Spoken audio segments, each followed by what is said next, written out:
matchup missing a couple of stars. Kicking off Week 17 in the CFL, the best in the East, the Toronto Argonauts, are in hostile territory at IG Field as their fans are ready to rock on Friday Night Football.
Is that Chad?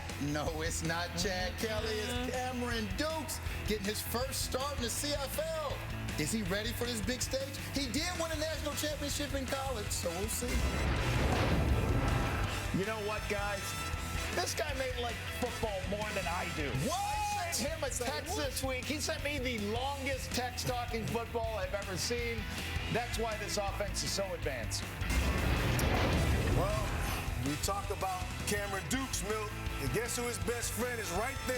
Big A.J. Ouellette. Hostile territory run game is going to help. A.J. will be a big part of this game. Well, this man leads the CFL with 1,190 rushing yards, on pace for 1,530, which would be the second most by a Canadian running back since John Cornish back in 2013, as you can see, too, in advance of National Day for Truth and Reconciliation. The players wearing orange. We are wearing orange, which we will be doing throughout the weekend as we say welcome to Friday Night Football on TSN. Kate Burness alongside David Sanchez, Paul LaPolice, Milt Stegall, as we get set for the Toronto Argonauts taking on the Winnipeg Blue Bombers, a game that all of us had circled on our calendars, and then we saw the depth chart of the Toronto Argonauts, of course, that being the biggest story this evening.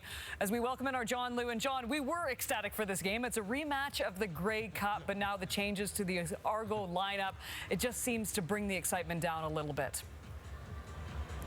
Yeah, Kate, I mean, fans certainly, this isn't exactly the matchup that the fans were hoping for in a long-awaited Grey Cup rematch, but honestly, there's still high stakes attached as far as the Bombers are concerned, still fighting for first place in the West, and that makes the decision to start rookie Cameron Dukes in place of Chad Kelly well-founded, because the Argos have nothing to gain by potentially putting Kelly in harm's way against a fearsome Bombers front seven. And so basically that was part of what Ryan Dinwiddie sold to Kelly in his decision to sit his MOP candidates. And Kelly is not alone, because there are three stalwarts on the Toronto defense who are also sitting tonight: Sean Oakman, Winton McManus, and Jamal Peters.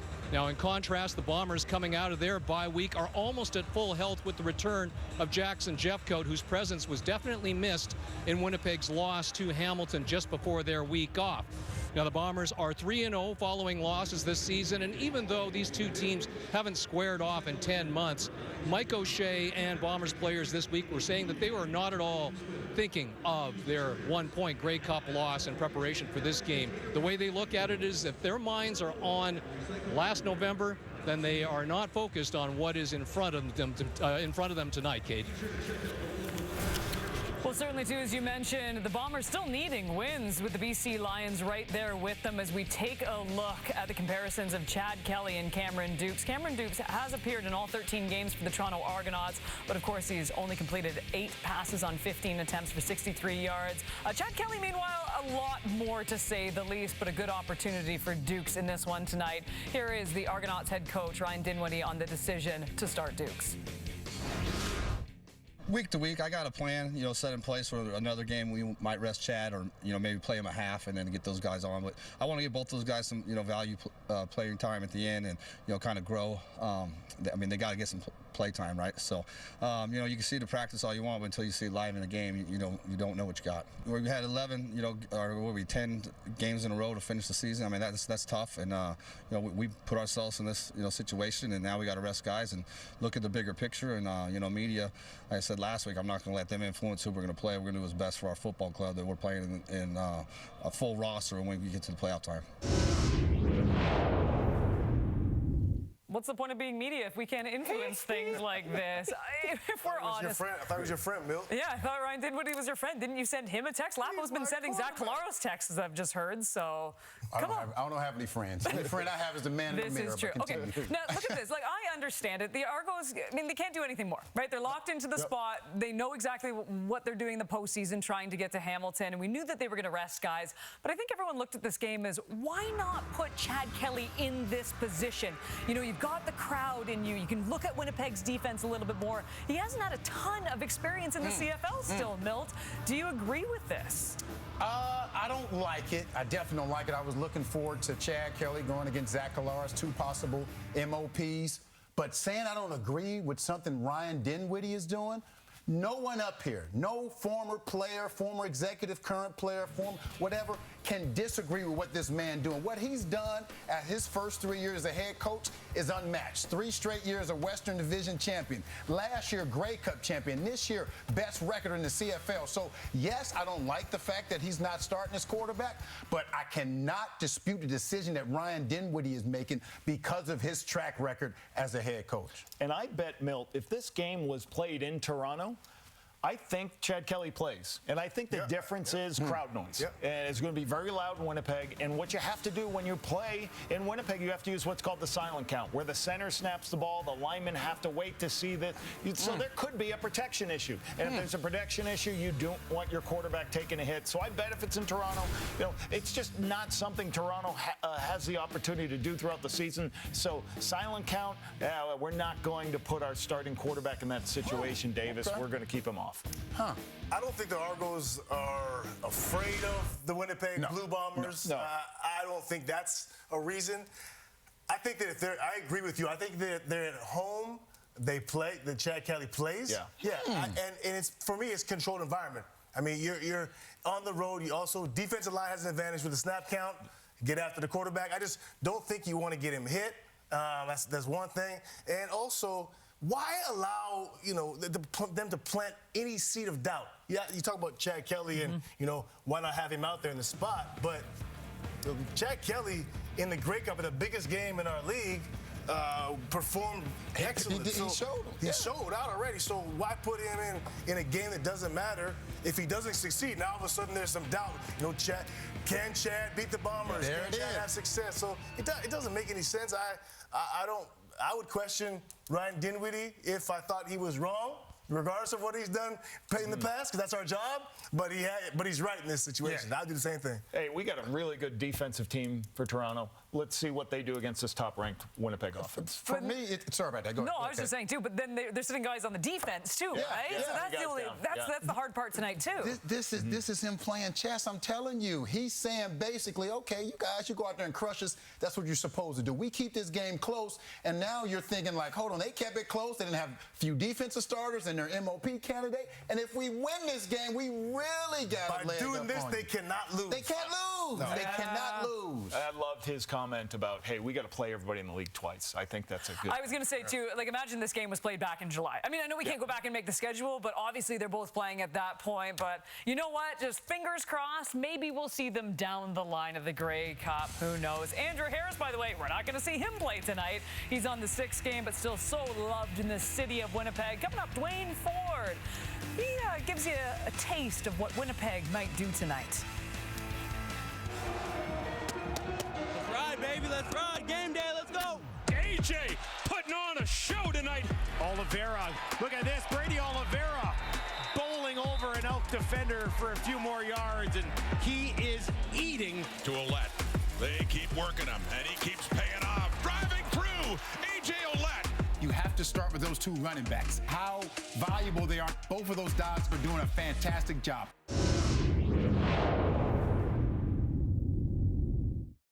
This continues to be an exciting CFL season because the unexpected continues to happen. Things that looked improbable, then impossible, before they became incredible. This is a team that's needed more than a crumb of hope. What a magical moment. The Lions with a miraculous comeback. You gotta love Canadian football in the final 3 minutes. Now comes the one circled on the calendar. This is it. Right now, the Argos and the Bombers are very good. Two good offenses. No, he didn't. My, oh my, what a catch. We shouldn't be surprised. It's a lot to handle. Two good defenses. And that's intercepted along the near sideline. And a big return. Taking it all the way. Has himself a pick six. Two good special teams. Now this is the part where other teams take exception. It's not the Argos that are 1-2 with the Bombers in points, touchdowns, and average yards allowed. It's the Lions, led by Verdon Adams Jr. The Stamps can be punishing on defense and dangerous on offense. The Riders could still get Trevor Harris back. The Alouettes have Austin Mack and William Stanback and plenty more. There's a flicker of something in Taylor Powell. And the Red Blacks always seem to be in it. And everyone is talking about Trey Ford. But it's weird. It feels like the Argos and Bombers are both defending Grey Cup champions. It was that close. But this isn't round 2. It's not a rematch. This is the one to look ahead to. The one worth talking about. The one that has it. That could say to every other team, one of them could be the team to beat to get to Hamilton. The other could be the team to beat in Hamilton. This is the one to see if the Argos and the Bombers still have it. Taking a look at the most recent Grey Cup odds to win it all, the Toronto Argonauts on top at plus 140, the Bombers right behind at plus 190, and then it goes all the way to plus 310 for the BC Lions. Just a reminder, it's going to be Saturday football, November the 4th, East and West semifinals, and then the following Saturday, November 11th, with the East and the West final. With more on tonight's game, Dwayne Ford. Thanks, Kate. One of the things that stood out about this 2023 Canadian Football League season is the way that 3 teams, Toronto, Winnipeg, and BC, have separated themselves from the pack. In fact, at this point in Week 17, they're the only 3 teams in the Canadian Football League with winning records. Now, looking at Winnipeg specifically, the last time that they faced off against one of those other 2 heavyweights was back on August 3rd against BC, a rematch after BC had beat them. They wouldn't call it a statement game, but Winnipeg made a statement, and I suspect that playing the big guns from the East, the Toronto Argonauts this week, Winnipeg is going to look to do the same thing early on. But to get to that, let's take a look back at what they did against BC in that Week 9 meeting. Came out first possession, 1st and 10. They line up with 6 offensive linemen, extra receiver in the box, couple guys looking for run fakes. You figure they're going to run the ball in this situation. Instead, they use the big bodies to go max protect. Great pocket for Zach Collaros. He finds Dalton Schoen in behind coverage right away. Immediately, they're up by a touchdown. They come out again on their second possession. Once again, 1st and 10, 6 offensive linemen. Oliveira in the backfield, you're thinking it's a run look, but he's going to help out in protection. He does a great job picking up the blitz. Again, great pocket. They go over the top. It's Kenny Lawler getting in behind coverage. And just like that, first 2 possessions, 2 touchdowns. Bombers up big, and they've got BC back on their heels. They went on to win that game quite comfortably. I would anticipate that they're going to look to do something similar, not just in terms of being aggressive, but in terms of that self-scouting, getting away from their tendencies, where a situation in terms of down and distance, personnel, game situation, where you think it's going to be run, they're going to look to go pass. Don't know exactly what it's going to be against these Toronto Argonauts, but look for something creative, something aggressive from the Winnipeg Blue Bombers as they look to make a statement against one of the league's other big gun teams. So Nick Dembski has a career-high 931 receiving yards. No team has ever had two Canadians reach 1,000 yards receiving and 1,000 yards rushing in the same season. How cool is that? Of course, Brady Oliveira already there, but a little bit of history once again, courtesy of the Winnipeg Blue Bombers. Here's the FanDuel 5 most staked anytime touchdown bets for the Argonauts and the Bombers. Leading the way, Kenny Lawler at -130. He has found the end zone in 4 straight games. 4 of the top 5 popular choices on the Bombers side include Brady Oliveira, who has the shortest odds to score in the game at -185. Time for the experts. We begin with David Sanchez. I think Rasheed Bailey's going to score. I also, here's me, with this, on the anytime touchdowns, the quarterback is always going to score. Mm-hmm. That's the way it is. So if I was to put one in, I would put a Dakota Prukop. I think Rasheed Bailey scores, and I think Nick Dempsey scores as well. We're only supposed to pick one. I know what I'm saying. You literally just took 7. That's not the game. I'm saying in this situation, I'm allowed to pick more than one. I'm going Rasheed Bailey. I love me Division III guys. Delaware Valley State for him. He can run. He can block. They're going to get some type of speed sweep, some type of pass out in the flat for him. He's got 3 touchdowns this year. He's going to build on that today. There's a good chance the Bombers are going to be in the red zone and on the goal line plenty times. And when that usually happens, they bring in Dakota Prukop to score a touchdown. Quarterback sneak, so I'm going with Dakota. Can I order add an Argo too? McMahon will score for the Argos But too. I was going to say, you just picked everyone on you picked McMahon on this sheet. On the Argos, I got 3. Winnipeg's going to score lots of touchdowns. Okay. And you're the real expert, huh? Okay. I got 4 guys. You know what? Make 4 times the money. We're going to skip Davis here. I'm going to go with the Winnipeg defense. I'm going off the rails a little. You like Rasheed Bailey, Lapo, Milt. You like Prukop, and AK, by the way, likes Dalton Schoen. I need all 4 quarters.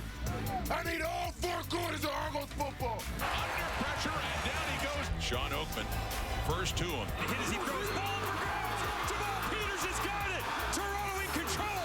That defensive line is excellent. They got a good group back there with the secondary. I don't see a whole lot of holes in this defense.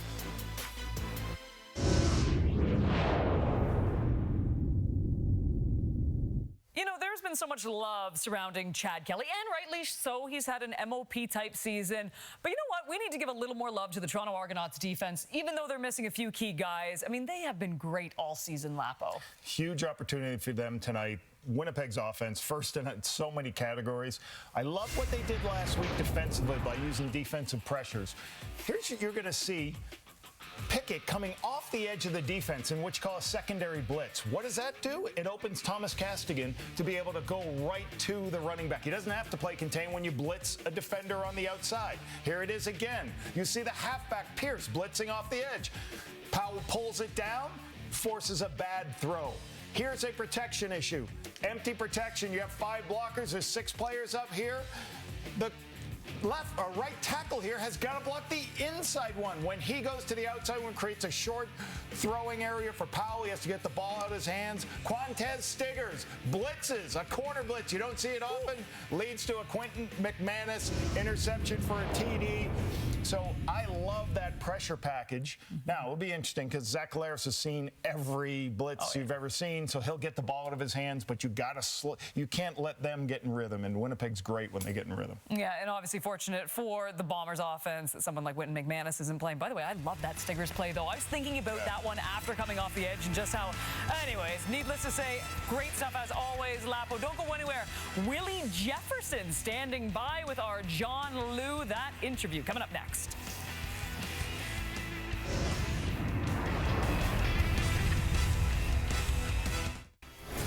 I don't know about you, Lapo. I am beyond fired up when I heard that Carrie Underwood is going to be playing the Friday of Grey Cup week, part of the Grey Cup Festival. Love it.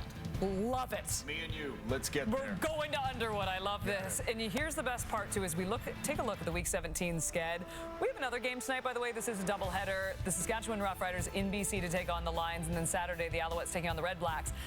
The next game, though, the Stampeders and the Tiger Cats, halftime of that game, we are going to be announcing who will be performing at halftime of this year's Grey Cup in Hamilton. It's going to be fantastic, so make sure you tune in tomorrow for that. Now, with a guy who may be flying under the radar, let's send it over to Milton Chess.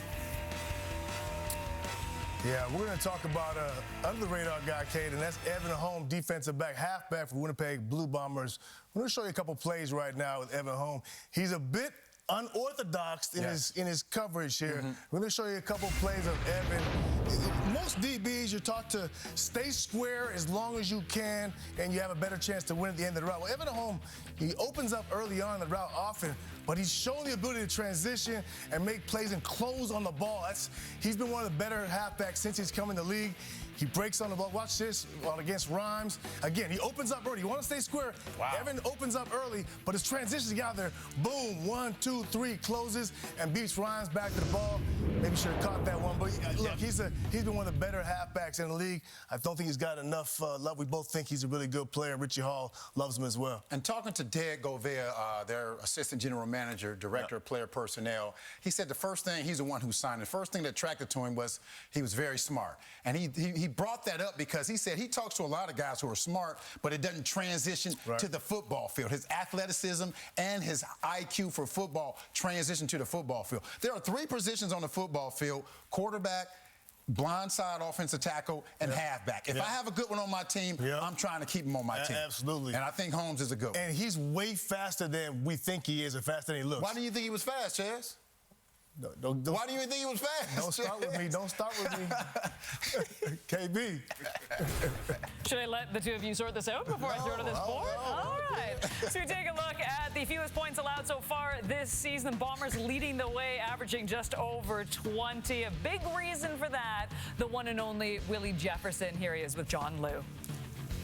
Willie, it's best on best. You're coming off a bye week that was preceded by a loss to Hamilton. What type of response do you expect from your team, given all the factors that are coming into tonight's game? There's a lot of energy, a lot of emotion. Coming in, sold-out crowd. We just want to give our fans everything that we got. Like you said, coming off a loss, we just want to get back up in that win column, and we're ready to do everything it takes to get back up in that win column.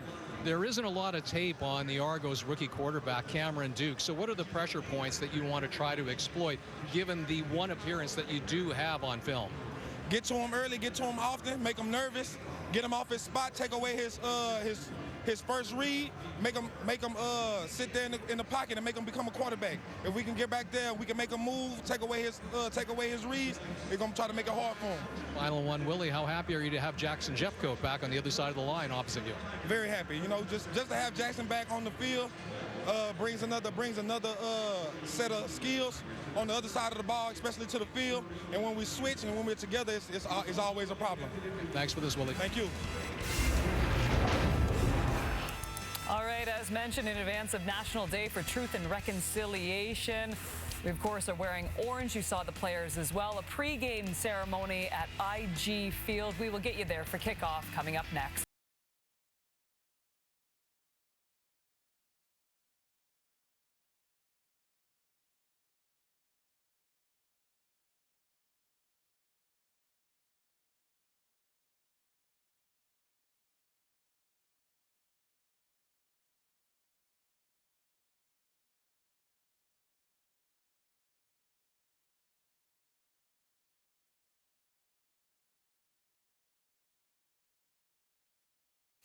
IG Field has been great to the Bombers as of late. 5 straight home victories and a glorious chance to make that 6 with a short-handed Argos team in town. It's a battle of the heavyweights of the CFL, kicking off Week 17.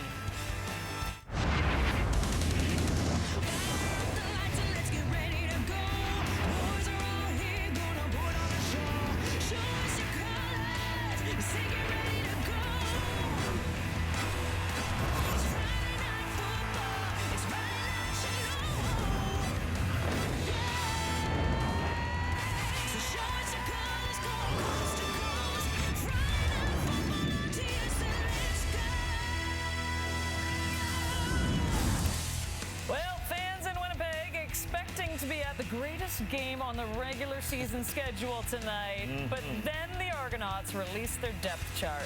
You know what? It's not the star power we were expecting, but some big opportunities for this guy like Cameron Dukes. On the flip side, it's going to be full steam ahead for the Winnipeg Blue Bombers. So if I'm Cameron Dukes tonight, then, it might be a long one, but we will see, because Winnipeg needs this game too. Alongside David Sanchez, Paul LaPolice, Milt Stegall, as we get set for the Bombers and the Toronto Argonauts.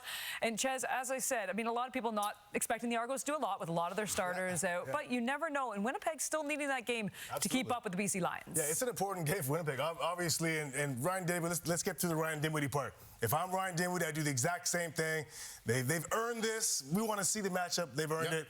We talk about the guys who aren't here. What about there's a lot of guys that are here that are playing Stiggers on the corner, matched up against Lawler. That's a big matchup. There's a lot of big matchups that might carry into the playoffs as well. And I like you talking about the Toronto defense. Like, this is a defense gives up a lot of yards, not a lot of explosives. Winnipeg is a team that lives off explosives. Winnipeg's offense tonight's got to be patient and drive the ball down the field. Use the word called matriculate, which means... Go ahead, Coach. Spell it. No. This is a statement game from Winnipeg, meaning they need to go out and they need to, as I say, mollywop these Argos. They need to make a statement. Mollywop. I don't know how to spell it either. Make a statement basically saying, okay, you're not going to dress your quarterback. You're going to sit some starters down. This is what's going to happen. But if Toronto keeps this game close, that's not good for the Winnipeg Blue Bombers. I always say a win is a win. But, hey, these Winnipeg Blue Bombers need to blow out the Argos and make that statement. And they've called them out a little bit, too, right? Yeah. Kenny Lawler called them out. He called them out. They bring their backups, and they still beat you. That's a problem. That'd be a big problem. Matriculate. M-A-T-R-I-C-U-L-A-T-E. By the way, I knew that before I Googled it. Spell mollywop. Mollywop. M-O-L-L-Y-W-H-O-P? That's not how we spell it in Atlanta. Oh, really? How do you spell it? My-wop. M-O-W-A-P. Spelling with the team. Anyway, should be a great one, to say the least, even though the Argos are resting a lot of their guys. In hostile territory at IG Field, we've got kickoff from Winnipeg coming up next.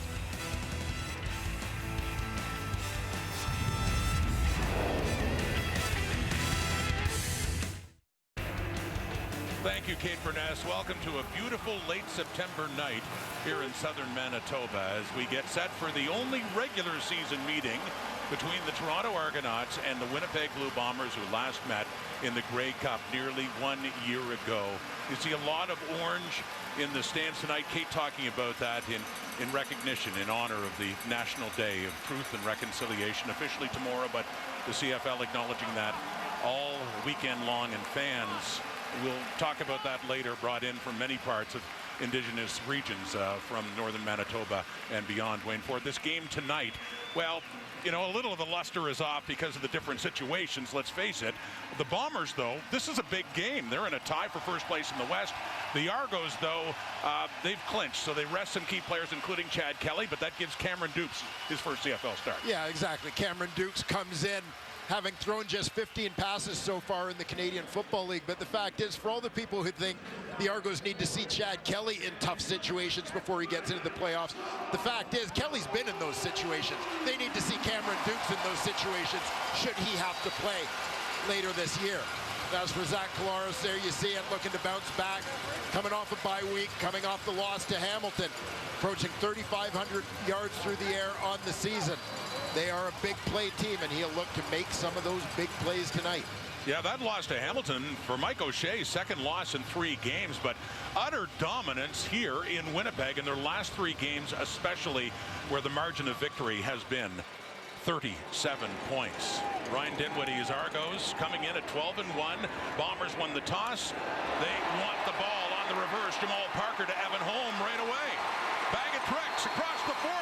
Holmes has room. Evan Holm taking it up across midfield as right away they run a reverse on the return, and they're in good shape for their first possession here. Yeah, and watch on the outside. Robbie Smith, number 40, kind of gets drawn in to following Jamal Parker. He's caught on the inside as it goes back to Evan Holm. You heard Davis Sanchez in the pregame talk about the speed of Evan Holm. The Bombers try to take advantage of that on special teams. If not for a slip, he might have had about 30 more yards on that return. He did. They end up marking it back at the 41 in that return by Evan Holmes. So Zach Collaros in that Bomber offense, explosive, especially here at home.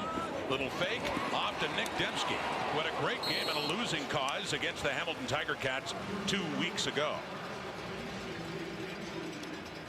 Yeah, and let's go back to Zach Collaros. You see his numbers on the season, but more importantly, that number you saw in the opening, Zach Collaros 7-0 as a Winnipeg Blue Bomber in his next start after having lost his previous start. Great at the bounce back. And the latest example of that was the Banjo Bowl beatdown of Saskatchewan after they lost to the Riders just days before on Labor Day. 2nd and 3 after that gain by Dembski at over 130 yards receiving in Hamilton a couple of weeks ago. Brady Oliveira on that 2nd and short. The leading rusher in the Canadian Football League has a first down up near midfield for Winnipeg. And taking a look at this Bomber offensive line, the key, of course, their left tackle, Stanley Bryant, one of the greats in Canadian Football League history. The receiving core, keep an eye on Rashid Bailey, sometimes overshadowed in that receiving core, capable of the big play himself, and a big part of the Bombers' receiver run game as well, averaging over 7 yards a pop. 1st and 10, Winnipeg 54. Back to Oliveira, and that puts him over 1,200 yards rushing as he keeps adding to his totals so far this season. And defensively for the Argos, with Sean Oakman out, they get Jared Brinkman back off that injured list. Big addition. He was off to a great start this season. Jonathan Jones, listed as a backup most weeks. He's in for Winton McManus this week. This guy is 5th on the team in tackles. Very productive player in limited opportunity. Keep an eye on Jamie Harry, University of Ottawa product, on the field corner. Jamal Peters is out. Quantez Stiggers shifts over to the boundary side. And Dakota Prukop comes in to pick up the first down again in short yardage there for Winnipeg. That's inside the Toronto 45. And back comes Zach Collaros. These two teams have not met since the biggest game of all in 2022, Mosaic Stadium in Regina, in that Grey Cup game decided by a mere point. And a blocked field goal try by the Bombers, again blocked by that man, Robbie Smith, who had just a roller coaster of emotions in the final minutes of that game. 1st and 10, Toronto 44. Dembski again. And Tavares McFadden's trying to bring him down. He needs some help too as Dembski just kept going. And it looks like he's near another Winnipeg first down. Well, the slot back, Nick Dembski. This is a guy who's built more like a running back. Started his college career, in fact, at that position in the backfield. And you see him go into contact here, lowers the shoulders, keeps the legs churning. Fighting through a crowd of Toronto Argonauts to pick up that first down. Winnipeg's last time at home, they had 6 first-half possessions. They scored touchdowns on all 6. Possession 1 against the Argos here, and a 1st and 10 from the Toronto 33. With the blitz coming, they hand off to Oliveira, who gets tied up by Robbie Smith. But still, more yardage for Oliveira, the CFL's leading rusher. Well, Brady Oliveira leading the way in this generation of Canadian running backs, as you see a couple of the guys who preceded him. John Cornish, of course, and Andrew Harris. Harris in the house tonight, by the way, though not dressed for the Toronto Argonauts. Well, that's another pretty giant subplot too, had he been able to come and play against his old team here in Winnipeg. Movement on the line, Collaros gets rid of it. Open receiver and a first down. First catch of this game for Dalton Schoen, the 2nd leading receiver in the Canadian Football League behind Austin Mack in yardage. And we'll take a look here at the work of Dalton Schoen out of the slot. Just a quick out, accelerating out of that break. Nice timing, as usual, between he and quarterback Zach Collaros. Gets it down at the 9. We have a 1st and goal coming up here for Winnipeg. Trying to keep that streak alive in the first half of a game here in Winnipeg. Just made something up here. 6 for 6 in the first half, as mentioned, their last game. And trying to go 1 for 1 here against the Argos to find the end zone. Collaros down to the 5 for Schoen. She's taken down. Quantez Stiggers has him just shy of the 5-yard line. So a 2nd and goal coming up. Play made by the Argo rookie in the secondary. And I mentioned Stiggers, who started most of the season at the field corner. He shifts over with Jamal Peters banged up. Peters left last game Saturday against Hamilton with injury. Winton McManus, Sean Oakman nicked up a little bit in that game as well. Those guys both came back into the game. Peters did not. So 3 starters get what we'll call maintenance days on the Argo D. Second and goal with time. Collaros dumps it off. Oliveira. Touchdown Winnipeg.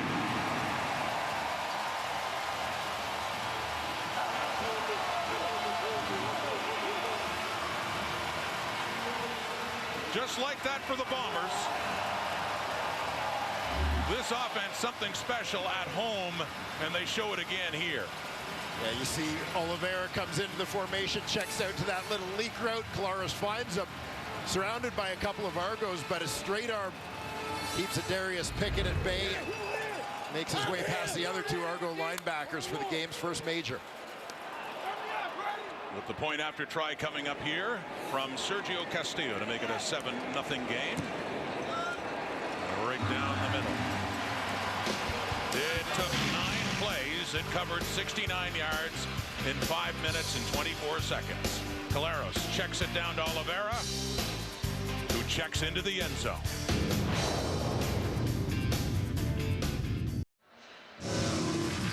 Well, there was no massive play, no big splash, but just an efficient, workman-like opening drive for the Winnipeg Blue Bombers.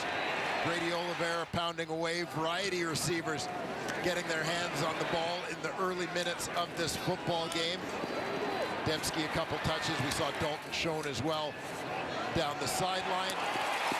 That would set up Brady Oliveira,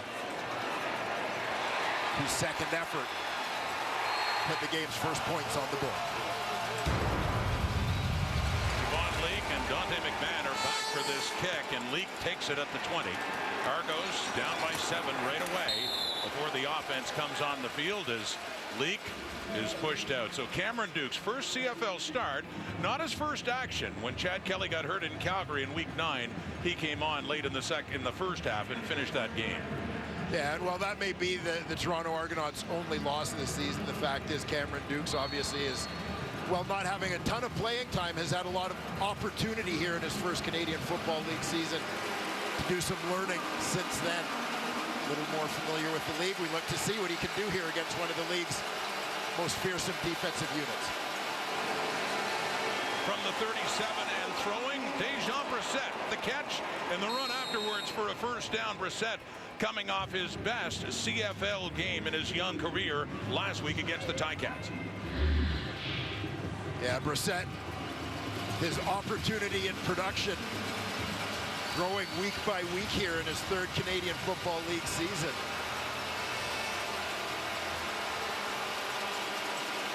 Looks to be one of the go-to guys for Cameron Dukes here tonight. Last week he had 6 catches for 98 yards and 2 touchdowns. So here we go. Willie Jefferson, a quick jump. Look at the line of scrimmage as the flags come out, and that one is complete. Back to Brissett. See the flag in orange in recognition of National Day of Truth and Reconciliation,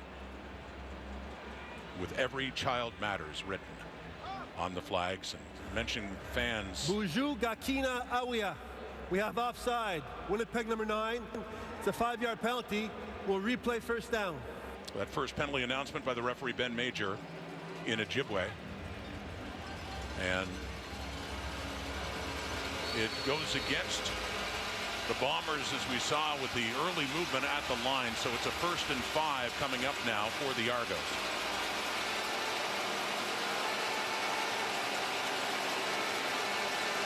Across midfield, down by 7, handing off A.J. Ouellette, who gets a big run through and is finally knocked down by Demario Houston to save a touchdown, as Ouellette, who got the week off against Hamilton last week, well rested, and it showed there on that run. Yeah, A.J. Ouellette with fresh legs, but watch for Dejan Brissett coming across the formation. Even though he comes late and behind Ouellette, the fact is that's going to cause the defensive end, the contained players, to hold their position on the outside a little bit, keeping those inside gaps open for A.J. Ouellette to go to work. He had a couple of touchdowns in the Grey Cup against the Bombers last November. Big first down in the Winnipeg zone to the Bomber 27. Empty backfield, and throwing and completing to McMahon. Dante McMahon, in just his 3rd CFL game, gets it inside the 25. Have a closer look at the Argos starting offense. Yeah, for this group, once again, we see Trevon Tate making his 2nd consecutive start at left tackle for Isaiah Cage. Argos showing some of their depth at that position. And I mentioned Dejon Brissett having his best game this season, 98 yards last week, off to a quick start here tonight, the former number 2 overall pick in the CFL draft. McMahon had gained 4 flags coming out again for the snap of the ball as Ryan Hunter of the Argos saying it's a bomber, and Jake Thomas saying no, he was drawn. They sort this one out.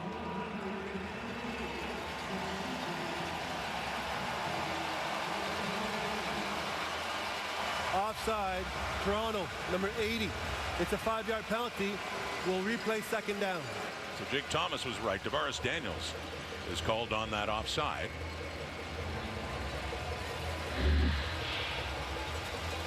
You see Tavares Daniels in motion from the slot towards the bottom of your screen. Just a little early. Just a bit offside. You know, and this can be a challenge, whether it's a crowd noise or even just adjusting to a new quarterback's cadence. Gets awfully loud here with this sellout crowd in Winnipeg, and some pressure's coming. Duke's trying to take off. He dumps it off to Ouellette. Inside the 10, 5, touchdown Toronto. The Argos answer right back, and that man 34 is a big part of it. A.J. Ouellette with his 2nd receiving touchdown and his 9th of the season. Yeah, you've got Ouellette in the backfield beside Dukes. He's going to pick up his block, chips his way out, and Dukes, whose improv skills are a big part of his tool belt, just stays alive, finds his running back. A.J. Ouellette does the rest. And throwing that right at the line of scrimmage. Just got rid of it in the nick of time. 6 plays, 73 yards in just over 3 minutes. So we expected Winnipeg to start quickly, and the Argos quickly answer back with their rookie quarterback, Cameron Dukes. First CFL start, first CFL touchdown pass. We get a 7-7 tie.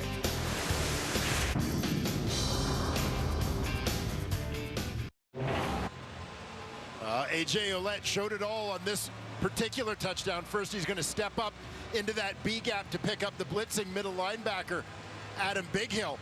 That's first part of the play. Once he has him taken care of, bumps him to the outside. Nice pickup.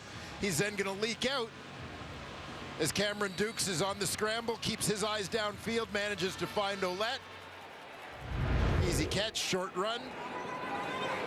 We got ourselves a ball game. 7-7 tie and another reverse, this time to Brian Cole on the kickoff return. On 2 returns tonight, they have done that both times as Cole takes it and gets it out to the 30. A.J. Ouellette, the tying touchdown courtesy Cameron Dukes, first ever CFL TD pass.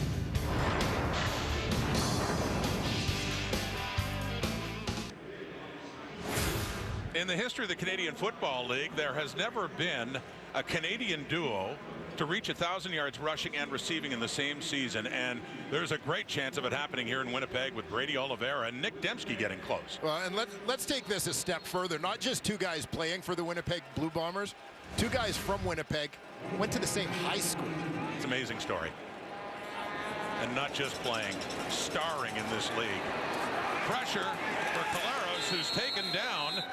And Jared Brinkman back in the lineup after coming off the 6-game injured list, and in for Sean Oakman and Brandon Barlow with 3 sacks a couple of weeks ago in their victory, clinching against Montreal, and in on that. And there you see Brinkman working against the right guard. Patrick Neufeld just keeps his motor running. That's sort of been his calling card. This is a guy who's really starting to make an impact as they had a rotation of those 3 defensive tackles, the Americans, Hendricks, Brinkman, and Oakman. 3 receivers to the right. Collaros working that way, and he does complete it. Up to the 45. And that is Drew Wolotarski with his first catch of the night and a first down, Winnipeg.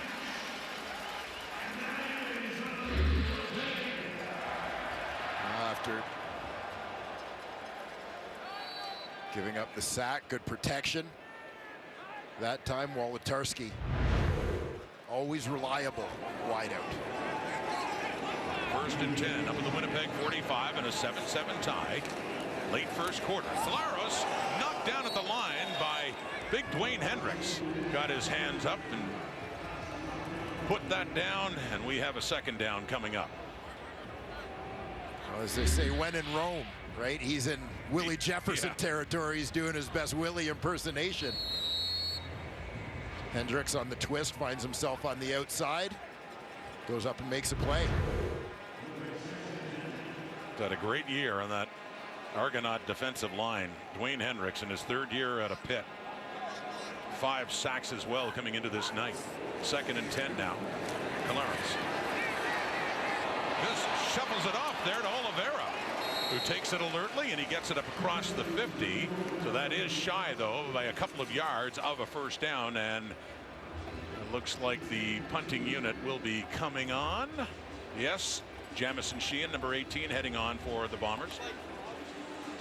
An opportunity for Mike O'Shea and his squad to play the field position game. We'll see if Javon Leake is willing to cooperate. CFL's top punt returner this season, 4 TDs thus far in the return game.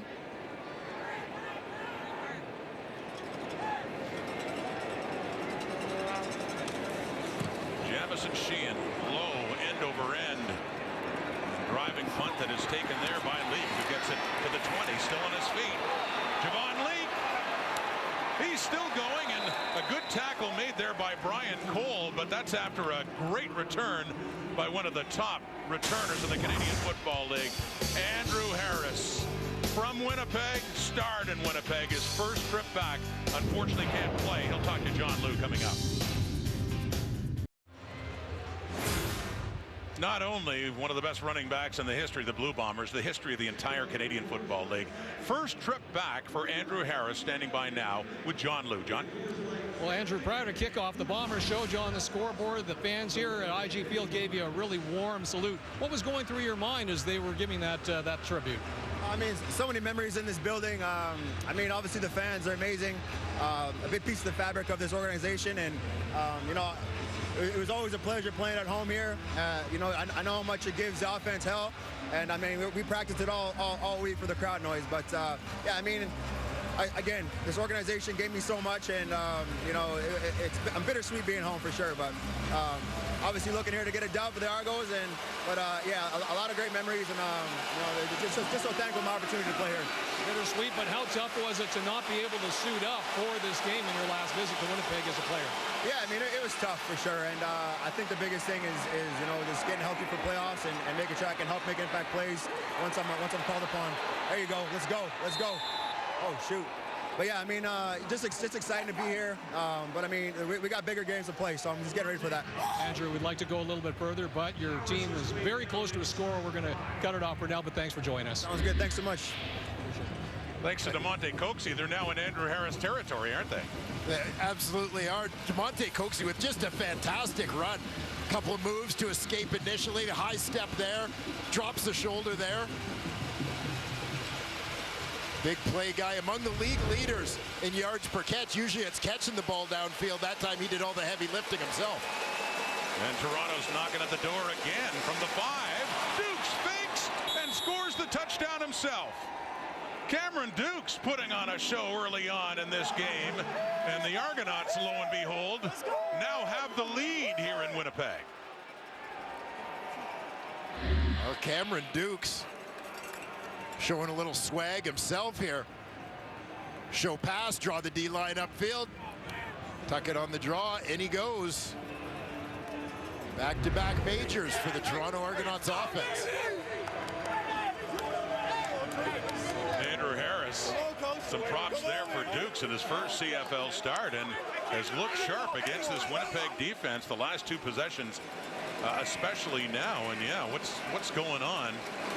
Bombers side that is used to dominating, especially in recent games, and now they're behind by 7. And back-to-back touchdown drives by Dukes. College, I know now. Talking about Lindsey Wilson, his college. And you'll see Jackson Jeffcoat, the first man upfield. He thinks he's got a free shot. And the Argo quarterback, little pump fake there by Dukes, gets him in the air. It's like the pump fake and drive in basketball. Pull it up, show pass, get him in the air, away he goes. In for the score. Chad Kelly watching this one from the sidelines, and his understudy over to the right as they look things over, and what's gone pretty well so far for Dukes and the Argos, and leading this one by a touchdown.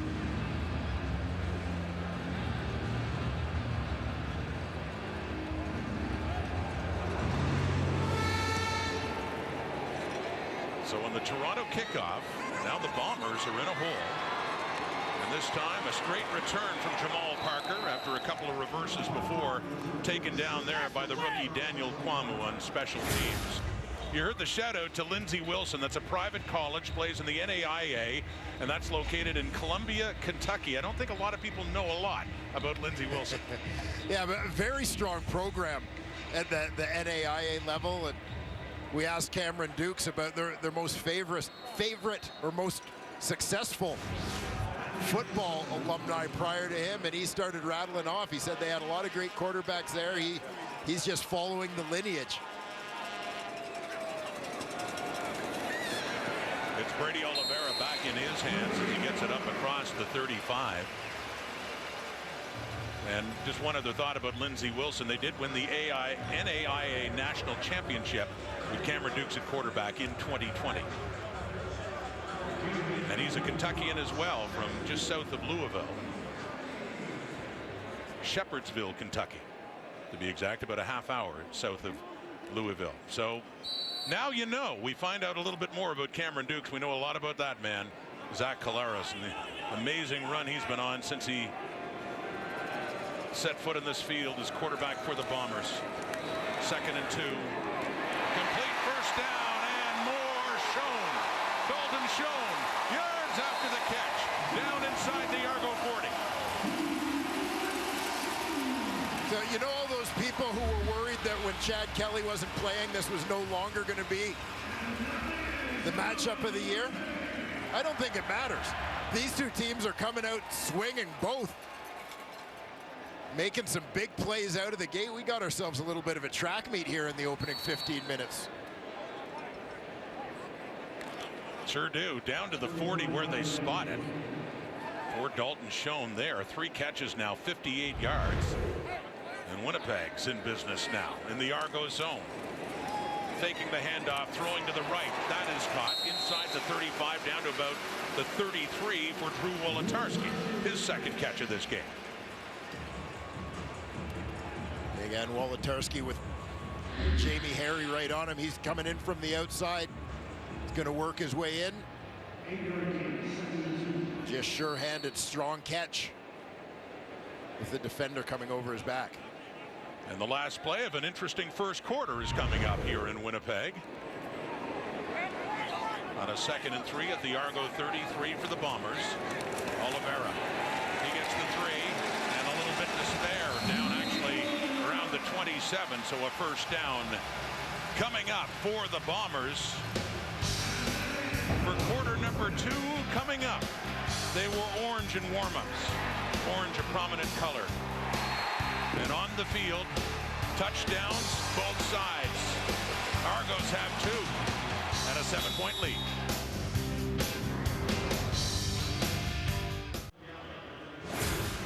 Well, back in Winnipeg through a quarter, we got a game. The Argos leading at 14-7.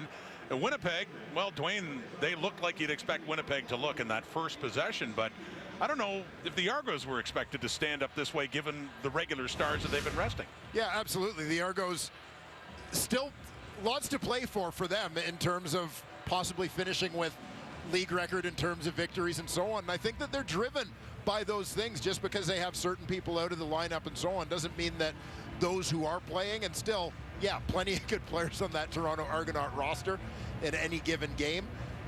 Those guys are playing for keeps. There's no question of that. And Cameron Dukes demonstrated that as well as anyone in the first 15 minutes of this ballgame. Since it was announced that Dukes would start instead of Kelly, there's been the argument, some argument against it because it's a marquee game. But the flip side of just keeping Kelly healthy, of course, is getting your backup some reps. And Dukes has looked pretty good so far. It's Winnipeg ball, and that's in and out of the hands of Dalton Schoen with Tavares McFadden coming in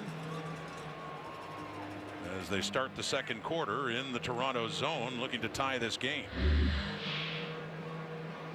And here you see Claros looking for Schoen just on this quick hitter. He's trying to get inside position on the play, but McFadden coming downhill is able to get that left hand in on the ball before Schoen can secure it.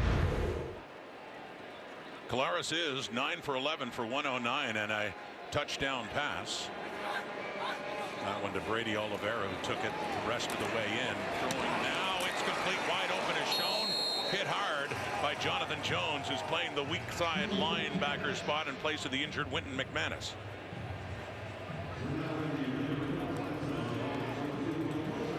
As I mentioned off the top, Jonathan Jones, well listed as a backup and coming in replacing McManus. This is a guy who's played plenty of defensive snaps over the course of the last couple of years, whether filling in because of injuries or playing as a package player and so on. So even this season comes in 5th on the Toronto Argonauts in tackles. This is a guy who could be a starter on most teams in the league. So Sergio Castillo will come on now in 3rd and 2 at the Toronto 18. Jamison Sheehan to put this one down just outside the 25 for Castillo. Up and through.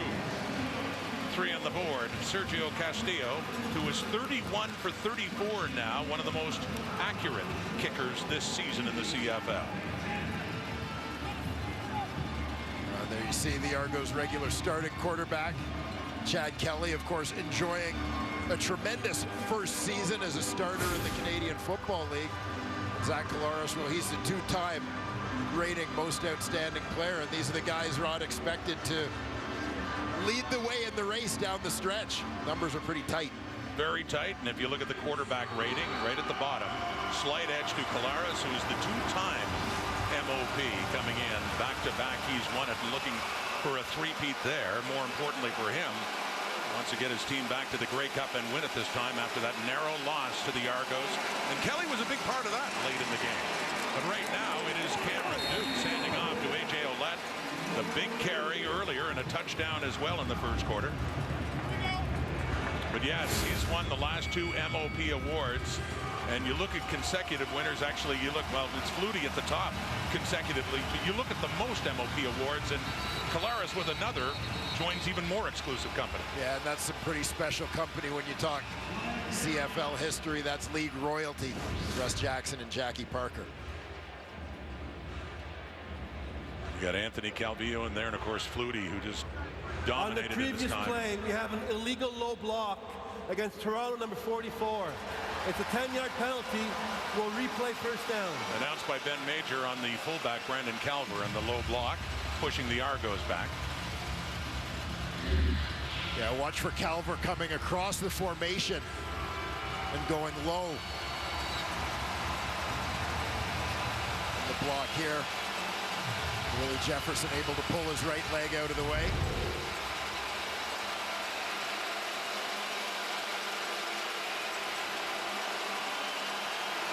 Ten-yard penalty, 1st and 20 at the Argo 30. Still leading by 4. That's complete to Coxie. DeMonte Coxie turns around, but he just can't get away from Dietrich Nichols. And back to the original line of scrimmage, just shy for it. So we have a 2nd and long coming up. As Cameron Dukes completes his 5th consecutive pass. Here's 6-man protection. They get things well picked up. Nice escape move there from Coxie, but look at the way the Bombers rally to the football to keep him from gaining any additional yardage. So a 2nd and 12 at the 38. Pressure. Dukes gets away. Willie Jefferson. Adam Bighill coming in. And that one just heading over to the Argo bench as he throws that one away. And Toronto will have to punt for the first time in this game. Well, this one ends up incomplete, but I want to take a look at the work by A.J. Ouellette. He's stepping up, just looking to clean up anything on the blitz. Well, he on the twist, he ends up stepping up to take on the nose tackle, Jake Thomas, at the line of scrimmage. Every offensive lineman appreciates a back like that. Jamal Parker back for it for Winnipeg. Boris Beatty, who's been handling the punting ever since the injury to John Haggerty. Punt by Beatty inside the 20. Parker gets it up to about the 30. Zach Collaros, Bombers back on, down 4 here in Winnipeg.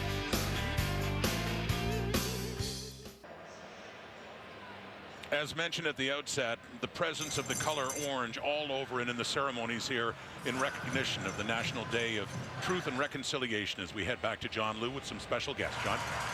Well, Rod, we're pleased to be joined by Grand Chief Garrison Settee from Manitoba, Kiwatanoe Mackinac, and Mike Pyle, who is the chair of the Bombers Board of Directors and CEO of Exchange Income Corporation. And gentlemen, first, Grand Chief, I'd just like to ask you what your reaction is to all the festivities to honor National Day of Truth and Reconciliation. This is absolutely phenomenal to see all our people here to celebrate and commemorate Orange Shirt Day. Is absolutely phenomenal. To bring all of these people from up north is a coordination that is really a massive undertaking, but they make it happen. This is reconciliation in action. Reconciliation is possible. Reconciliation is now. The people that you mentioned, 1,200 young people from northern communities around our country. Mike, can you just give us an idea of how that came to be to get these kids to this game tonight? We thought that it was an unbelievable opportunity to bring our customers in. Most of these children have never left their community in northern Manitoba.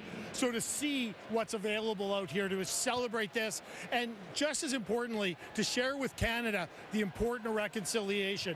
We sometimes think it's about the government or it's about the other guy. It's about you, it's about me, and it's about making change. And it's so exciting to watch the Bombers beat Toronto through the eyes of 1,200 kids. Thank you for this, Mike. Thank you, Grand Chief. Enjoy the evening. Back to you, Rod. Thank you, John. Bombers on the move here just across midfield on that latest carry by Brady Oliveira. But nice to see, especially Dwayne, once again, over 1,000 kids coming in from Indigenous communities in northern Manitoba. Yeah, for the Blue Bombers and their partners to do everything they have done to create that opportunity and to draw light to this day as they should. Absolutely. On the fake, Collaros rolls right and he completes it. Wolotarski again, and he stays on his feet and he gets down to the Argo 30. So Winnipeg's offense driving down again. Last time was for a field goal, down by 4, but in scoring position once again with the ball at the 32. Yeah, watch Collaros this time on the move. Protection slides left. He goes to his right. Wolotarski working across the field with him. Ball is on the money. Wolotarski breaks a tackle for a couple extra yards. 14-10 Toronto. Second quarter, Oliveira breaks free. Thought they had him stopped at the line of scrimmage, and he turns that into another big game. Brady Oliveira down to the Argo 15. First down, Winnipeg. And the legs never stop moving with Brady Oliveira. Watch as he takes his first hit right at the line of scrimmage. Manages to escape. Costigan gets it turned north-south. Another big gain for the Bombers running back. And as much as the Argos have scored quickly in this, the Bombers have owned the time of possession, which means the Argo D is on the field a lot. Could be wearing them out with a lot of Oliveira. Now throwing into the end zone. Not quite. It was close. And that classic pass by Collaros for Rasheed Bailey just beyond his reach. 2nd and 10. Yeah, Bailey goes all out after this one, but just far enough out of bounds. He'd have had a hard time even if he could get to the ball. I think he'd have been hard-pressed to stay in bounds to make a play on that one.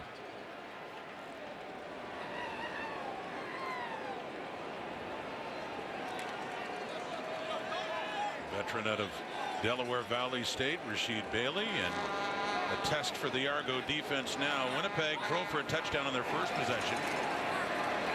With time, into the end zone again! Argos come up with it. Mason Pierce, and the interception.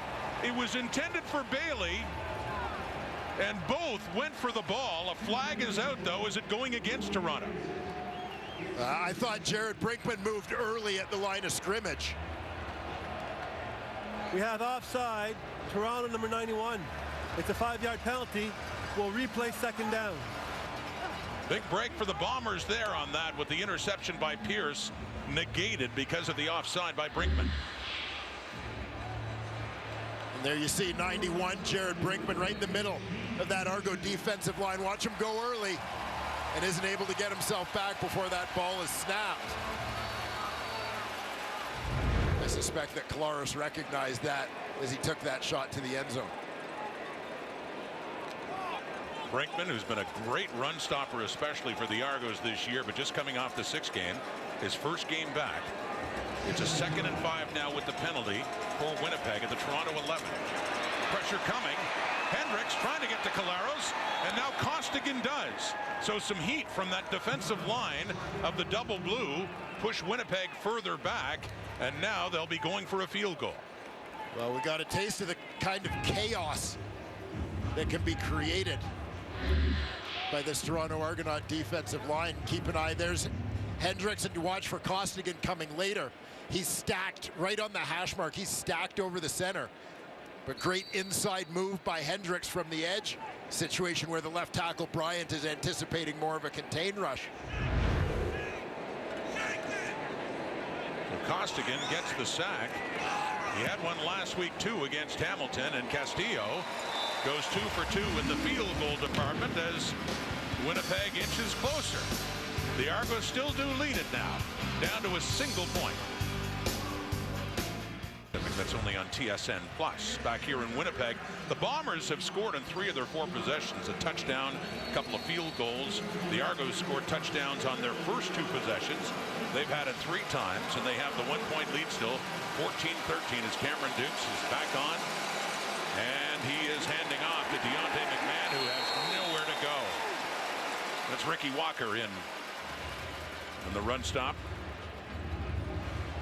And Ricky Walker seeing more time on that Winnipeg defensive line this season, with Casey Sales having moved on to Hamilton in free agency. Walker, the rotation guy last year, moves into more of a full-time role. Cameron Dukes is 5 for 6 for 101 yards and a touchdown in his first CFL start. 2nd and 10 at the Argo 40. He gets flushed out. He wants to take off. He's on the move. And he turns around and tries to get a little bit more. It's Kyrie Wilson chasing him as he still tries to take a lunge at the first down marker when they'd already blown the whistle.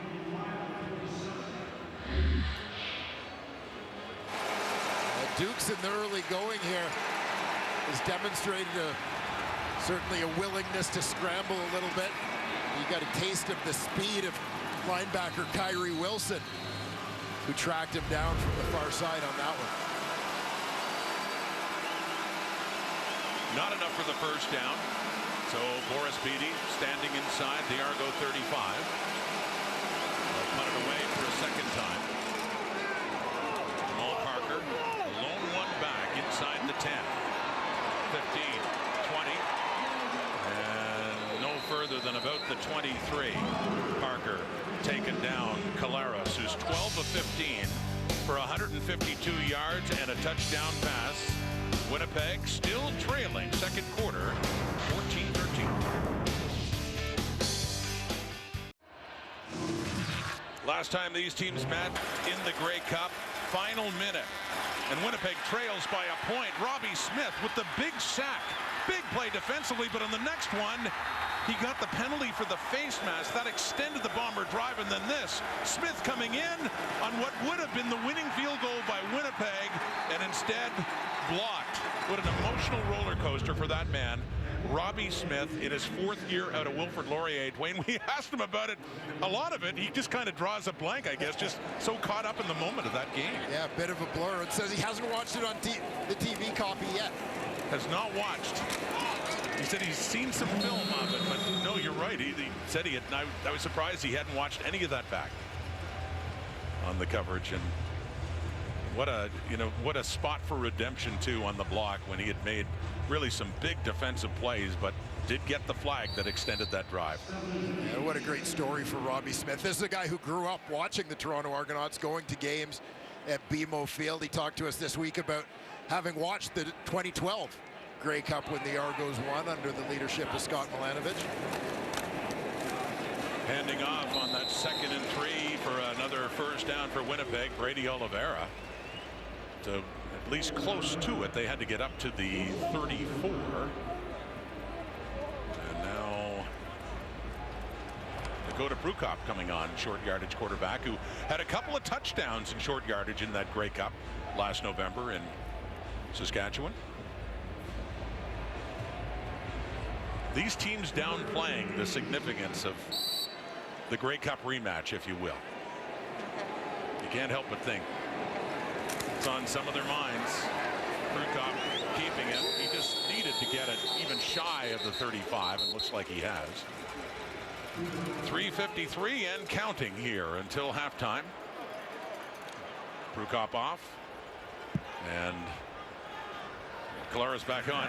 Argos leading by 1. These two teams played twice last year, Dwayne, in week 4 in the regular season. On a missed extra point, Winnipeg hung on and won that by 1. And then the Grey Cup, of course, 24-23, the Argos winning by 1. So some might have thought this one won't play as close because of the resting Argos, but wrong so far. The Argos in the lead by that single point late in the half. Deep look, tipped, and Dembski would have been gone. The Argos just prevent another big Bomber, big play. As the deflection, Tavares McFadden coming across there to prevent Dembski from getting it. Yeah, lots of moving parts on this one. First, you're going to see a secondary blitz come from the right side of the screen. That gets picked up by Oliveira. Deep shot down the middle. Tremendous defensive play by Tavares McFadden to get a hand on this one. And as you said, Nick Dembski, the league leader in big play receptions, would have been off to the races again. So 2nd and 10 at the Winnipeg 35 to the left. Complete. First down. Wolotarski. Another catch for Drew Wolotarski in this first half with a 3-minute warning coming up. We got a game. Close to halftime. Argos lead at 14-13. Coming up at the half, do we have a QB controversy in Toronto? No? It's exactly what we predicted, right? We can make one. Sure. Plenty coming up. Rod? Okay. Stirring it up already. Stirring the pot. Tell you, Cameron Dukes, though, for his first, start, he had a bit of taste of the action, called into duty in Calgary back in week 9, but this is his first start, and those first 2 possessions went really well for touchdowns, and they still do have the lead, hanging on by a point now, but Winnipeg with the ball again, and right around midfield, Nick Dembski with another catch.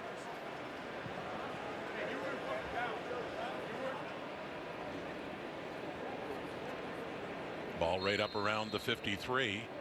First of a doubleheader. Winnipeg's 10-4, tied with the BC Lions, who play later tonight, hosting the Saskatchewan Roughriders. So the East may be decided at the top, but anything but at the West, which could be go right down to the wire. And they meet, Winnipeg and the Lions meet next week at BC Place. First down, the 50. Turning it around as well is Rasheed Bailey.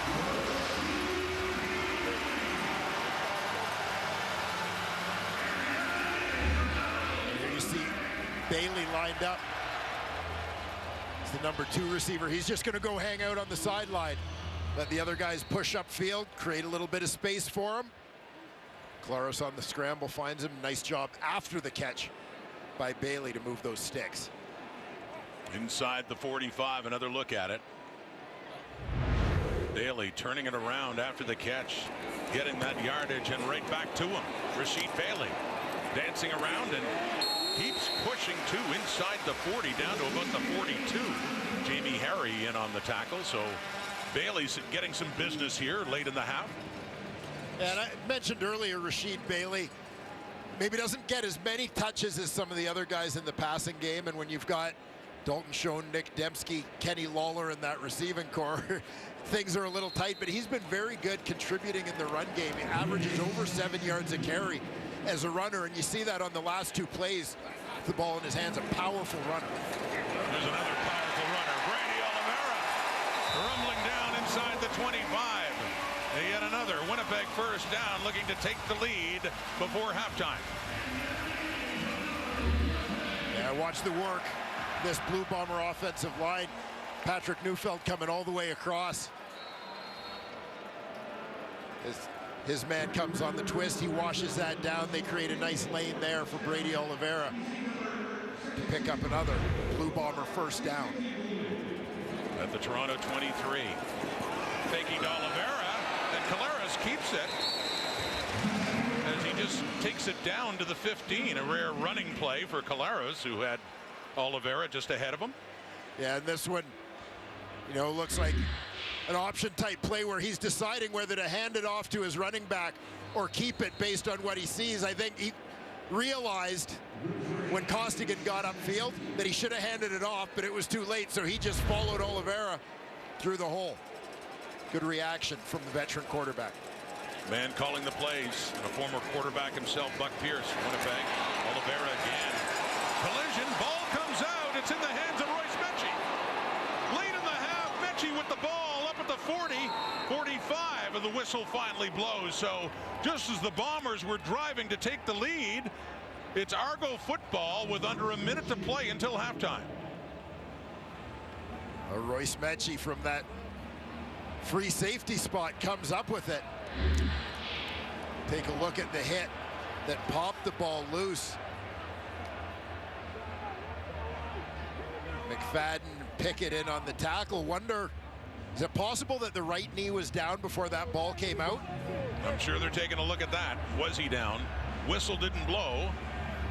Ball's just coming out, it looks like, Dwayne, as the knee's going down.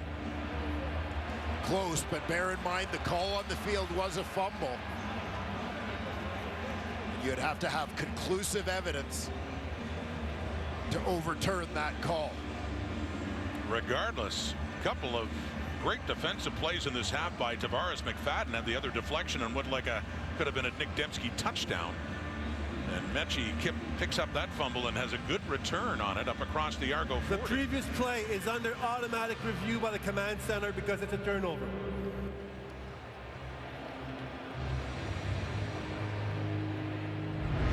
Given the score and the situation, very important review here. The Bombers chance to, at the very least, have a field goal try, and thinking if they can get a touchdown too, either way, to have a lead at halftime.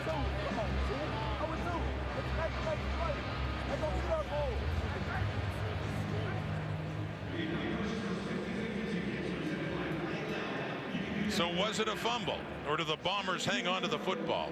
Here's the decision by the command center. Upon further review, the ruling on the field stands. It's a first down for Toronto. Fans don't like it. Argos do. Oliveira, fourth time he's fumbled this season. That one is lost, and Toronto gets the ball up at their 44, and a chance, a great chance now of having the lead at halftime here in Winnipeg. 4 receivers to the right. Dukes, he steps up, can't find anyone, and he takes off and he slides shy of a first down, but a second and short coming up for the Argos, who are working tempo, and they want to see if they can add to their lead before the half is done. Yeah, one of the things you want to see from Cameron Dukes at the quarterback position, you want to see him be decisive. Doesn't like what he seems the way he goes. 2nd and 2. And he throws it away. Again, could not find a receiver downfield. 30 seconds on the clock and a 3rd and 2 coming up. And the play looks like nothing and looks unproductive, but in terms of the process and the development of a young quarterback for Cameron Dukes there, recognizing things aren't opening up the way he wants them to, they're working against the clock. He gets that clock stopped and saves time. Doesn't waste a lot of time scrambling around before he does it. It's a heads-up play. And 3rd and 2, 30 seconds left in the half in their own zone. And flags come out. Don't know if it was the intent all along to draw the Bombers off, but it looks like they've succeeded.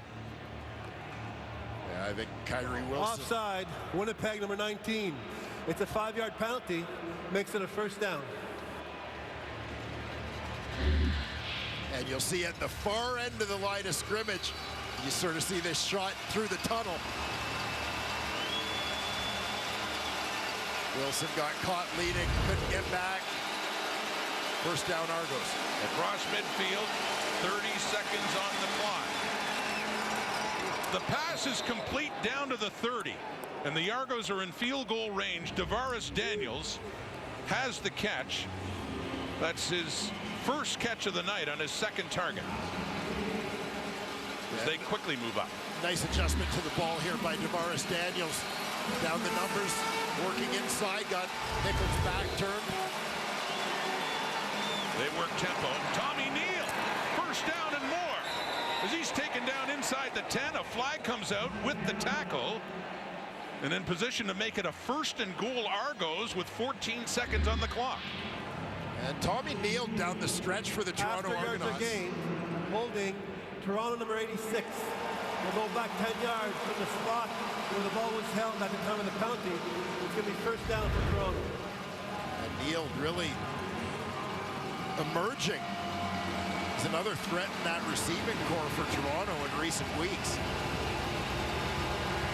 Master product, a 4th-round pick in 2021.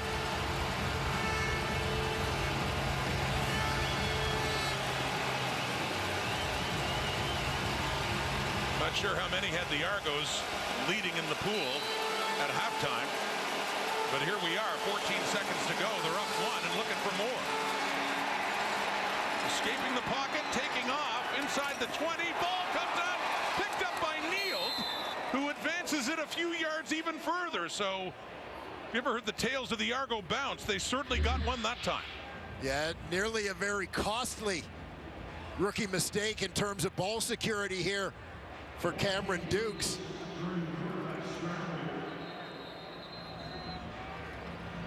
That one right into the hands of Neal for yet another Argonaut first down.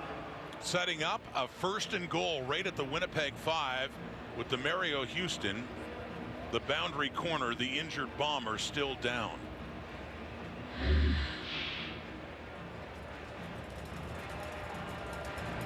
Yeah, once again, nothing opens up on the route.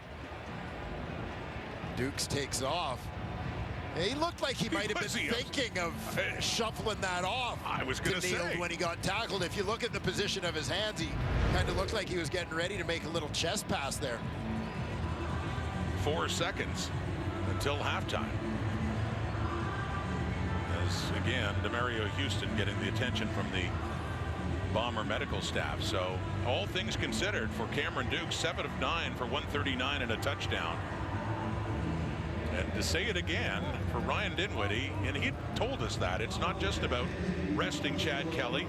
That's a big part of it, obviously, but it's about, you know, with 2 other rookie quarterbacks, getting them some reps, and especially in a place like this. Please reset the game clock to 7 seconds.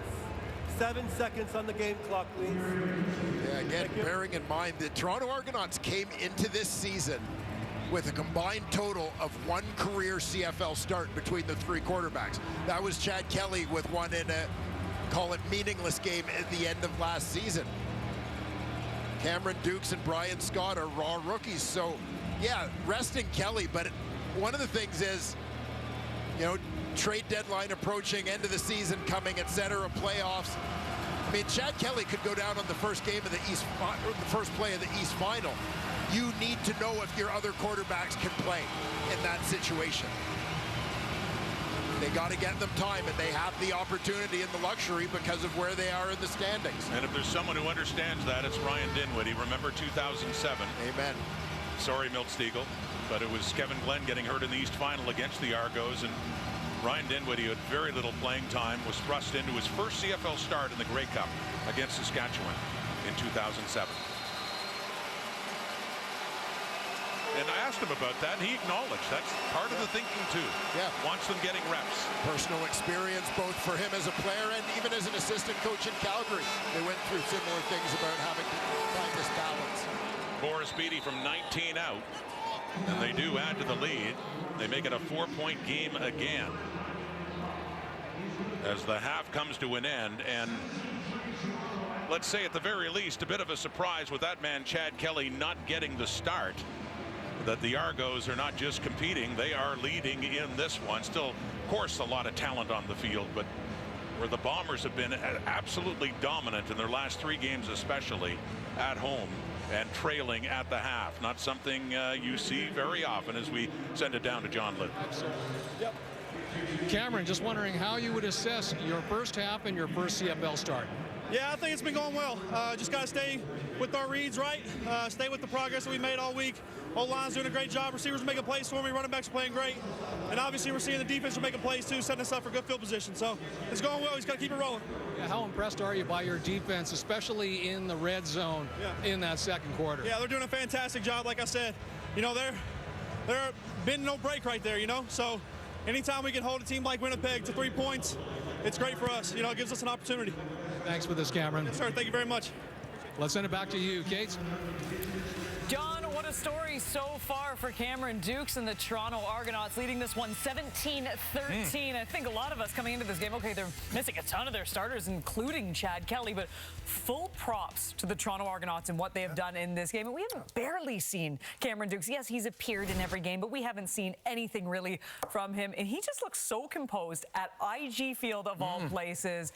Lapo, I really love this point. I know you're going to get into it, but the one thing you did say right before we came up was that Winnipeg has had problems with mobile quarterbacks so far, and Duke's doing a nice job of moving tonight too. Yeah, using his legs really well. You know, when I started this thought process, I was thinking Javon Lee and Coxie have done a really good job for a young quarterback trying to get, you know, the big punt return, big run after the catch. But then Cameron Dukes, you can tell that this kid, I want my opportunity. I can show you I can play. The effort he's playing with, diving, running around, trying to get extra yards, first downs. But he's made good decisions with the football, and when he had to run, he's ran and created first downs with his legs, and certainly coming in for that touchdown right there. You know, he's put his team in field goal range right before the half. Those are all great things you got to do on the road. And again, this Toronto Argonaut team leads the Canadian Football League in turnover margin at plus 18. They got one already in this half, plus 19. So hats off to them. They've done a, you know, this is a great. You got a frustrated Winnipeg team. Absolutely. You saw the frustration. You saw Zach showing some frustration. But this, as impressive as this has been for the Toronto Argonauts, it tells me absolutely nothing about these two teams and measuring the Argos and measuring the Bombers right now. It tells me that this is a natural letdown. To me, this is a natural letdown spot for the Bombers. That's not taking anything away. And Zach is pissed. You saw it. He's taking hits. The protection's not good. He's upset about it. You saw him saying something to an offensive lineman, it looked like, and yelling as he came off the field, and they're frustrated. To your point, Lapo, it's been impressive what Toronto has done, and I'm not taking anything away from what they've done. What I'm saying, it's a natural, like it or not, it's a natural letdown spot for Winnipeg when you're playing against a team with their backups. You don't think it says anything about Winnipeg, how everyone was expecting them to come in and put it on these Argos who's missing starters, including their MOP quarterback? You don't think it says much about Winnipeg? I might say something about them, that they need to, step on throats and crush them for sure. And that's what they used to do. Measuring stick barometer-wise, I don't think, it doesn't measure it for me. And it's just the first half, but no one predicted this. No one expected this, being the Toronto Argonauts sitting down some of their main players. But this is what happens when you let a team come in and you give them some hope. They still have some talent. They still have the best return in the game. They still have one of the best running backs. They still have some of their best defensive players on the field. So you can't allow a team like this to have some hope, to make some plays, to think they can play with you, because that's what they're thinking now. Now they're thinking like, man, we can beat these guys. First we were thinking, well, hold on, maybe we'll try to keep it close. But now they're thinking we can go out there and beat these guys. We can get it done. We have the talent on the field. We showed it in the first half. Yes, they're supposed to be better than us, but we have that hope right now. Now we're going to go out there and do it. Yeah, and it shows how good this Toronto defense is. You know, the scoring defense, one of the best in the league. They are bend but don't break defense. They've been giving up some yards, but not a lot of points. And the hardest thing, sometimes it's hard when you have a great offense. They got 500 yards. They get, you know, the last two games, Winnipeg had 500. It's not going to happen every week. So you can't get overly frustrated. They just got to get back, move the ball, get some points. Because sometimes when you're the best offense in the league, everyone's like, oh, you're not going to be, you know, you can't do it every time. Remember this, other than the quarterback, taking the quarterback out of the scenario, the guys can kind of plug and play. There's so many talented guys on CFL rosters that don't get a shot. True. That when you miss, when skill guys go out, there's often guys behind that are just as good or darn close. I can remember a 3-year span when I was in Montreal where Chad Owens, Andrew Hawkins, and S.J. Green were all practice roster guys that played receiver. One was a league MVP. Crazy. One's a potential Hall of Famer. And Andrew Hawkins went on to play 7 years in the NFL. All guys on our PR couldn't get on because the core was too good. This is when you got to recognize your player personnel for them. John Murphy, the work he does and the talent he brings in when they can plug and play like that. All right, Argos currently up by 4. A great one in Winnipeg. Much more coming up right after this.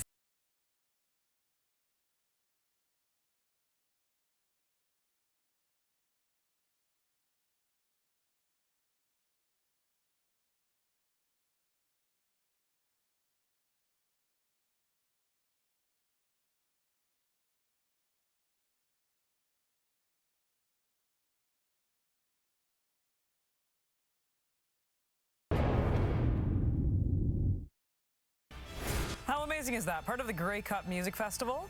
The panel going to Carrie Underwood? Oh, absolutely. And you know what else we're going to be at? We're going to be at Grey Cup, obviously, and here's the big news, too, for this weekend. During halftime of the Stampeders Tiger Cats game, which is the second half of our doubleheader tomorrow, we are going to announce who will be performing in Hamilton at the Grey Cup. Calm down, Milt, but it is exciting news. We'll let you know tomorrow. And this is quite possibly the best story in football this week. Manitoba Bison's kicker Maya Turner made history last weekend, becoming the first woman to play and score in a regular season U Sport football game. She kicked 2 field goals, including the game winner in overtime, taking the Bisons to a 27-24 victory. I could read that highlight pack 4 times over and not get tired of it. Way to go, Maya. Can't wait to read all your highlights this season.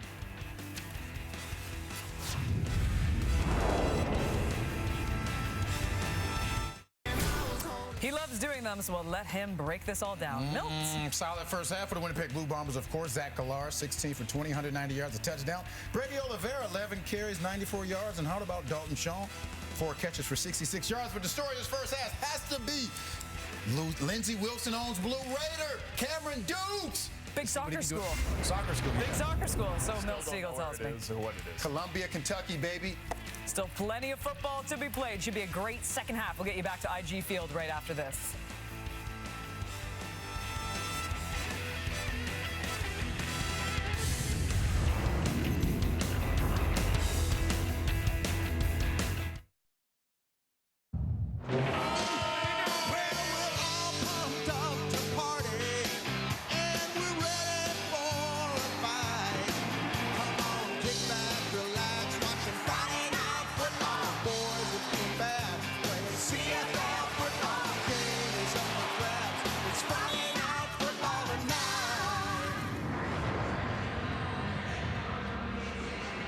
Halftime in Winnipeg with the Bombers trailing the Argos 17-13. We welcome viewers on TSN4 who are watching the Leafs face the Habs. Here's John Loon now with Winnipeg running back Brady Oliveira.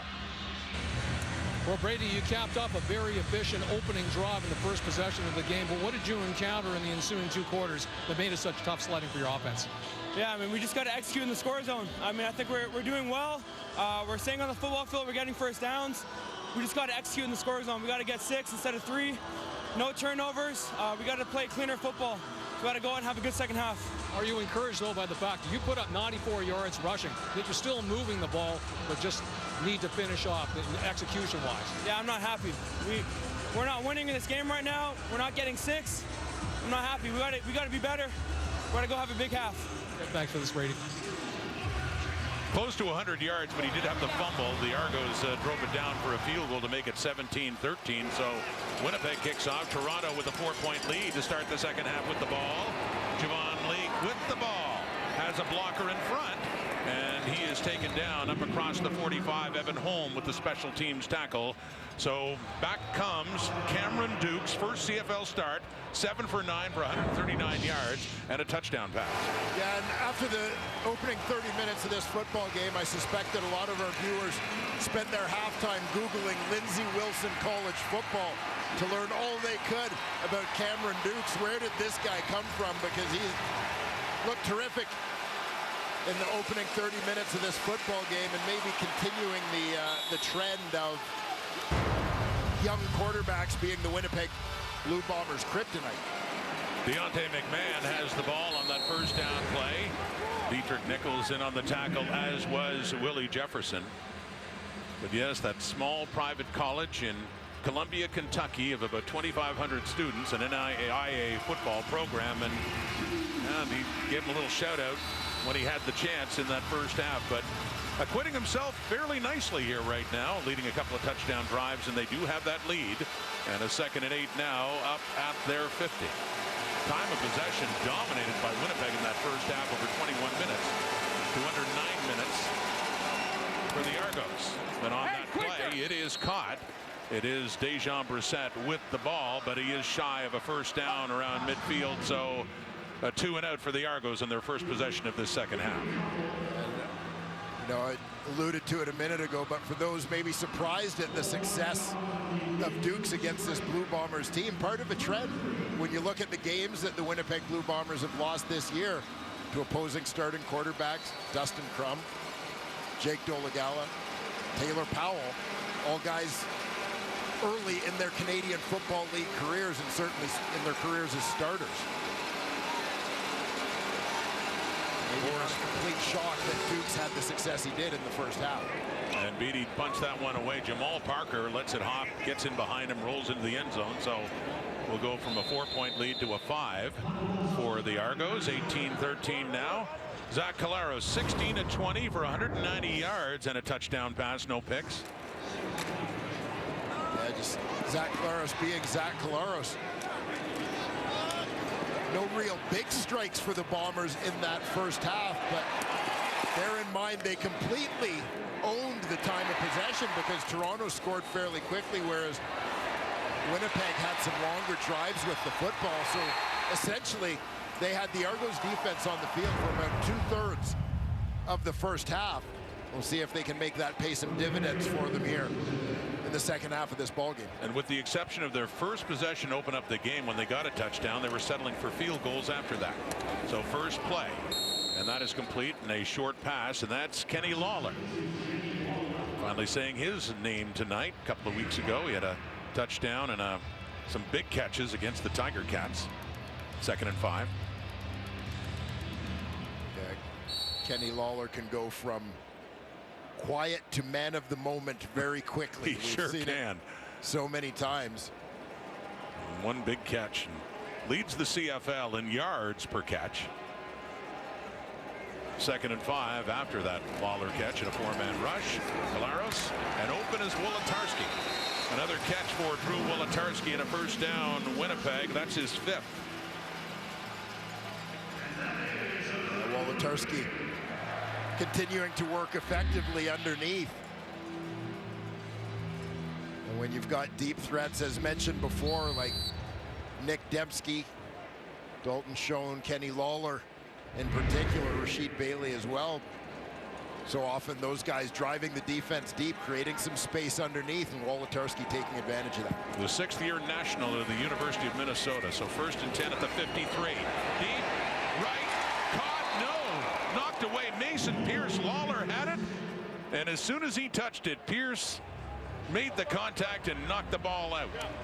Yeah, perfect timing there by the newcomer Pierce. Made his CFL debut on Labor Day in Hamilton. He's playing that boundary halfback spot in place of the injured Robertson Daniel.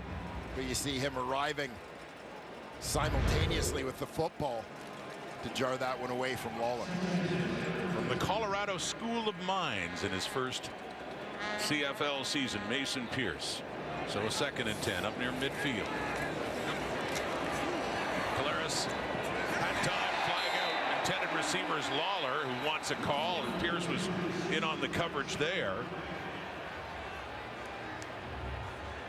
There is a flag down at the line of scrimmage. A little surprised not to see one. Illegal contact on a receiver. Toronto number 28. It's a 10-yard penalty. Makes it a first down.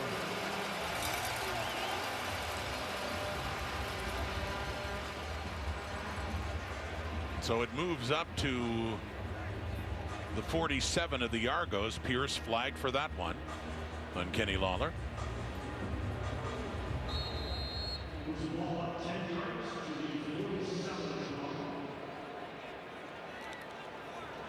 Collaros just got that ball away in time and came up shaking his passing hand, staying in at the 47, 1st and 10.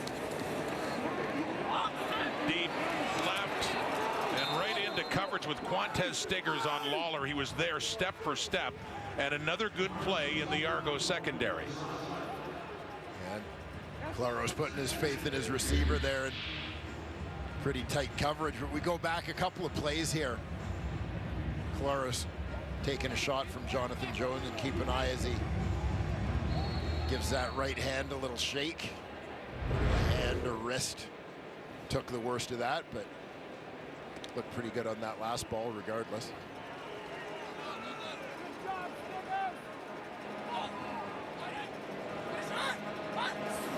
On 2nd down. Steps up. He wanted to dump it off to Oliveira, but Jordan Williams was there covering him. He had no choice but to hang on to the football, and does not pick up sufficient yardage for a first down, and the field goal unit will come on.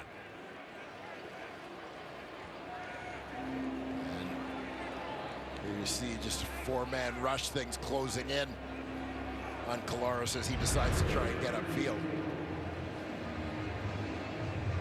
So another Bomber drive stalls, but they did move into scoring zone, albeit a long way away. A 52-yard try coming up here for Sergio Castillo.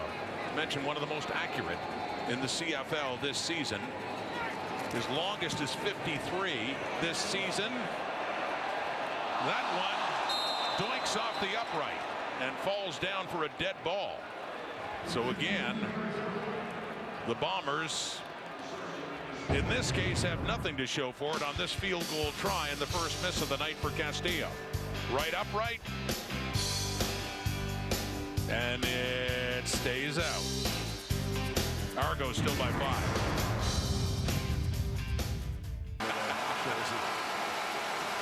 And a change on defense. DeMario Houston hurt. Jamal Parker is now in at field corner at the top of the screen. 1st and 10 from the 30 of the Argos with a 5-point lead. Deontay McMahon, and nowhere to go after he meets Winston Rose, who has made the move over to the boundary side. Yeah, Rose started on the field side. He comes over to replace the injured DeMario Houston. You hope that's not too serious an injury for the Winnipeg Blue Bombers. You know you're missing a player of significance when you're talking about DeMario Houston as a potential most outstanding defensive player in the league, and he plays on the same defense as Adam Big Hill and Willie Jefferson. It's crazy to think about that. Yeah. Leads the league in takeaways and interceptions, and also 3 fumble recoveries too. So 2nd down with time and complete. Cameron Dukes gets it out across the 40 to Tommy Neal, and enough for an Argo first down. There you have Tommy Neal. 3 Canadians starting on that field side. In the Argos base formation, Neil Brissett and David Ungerer.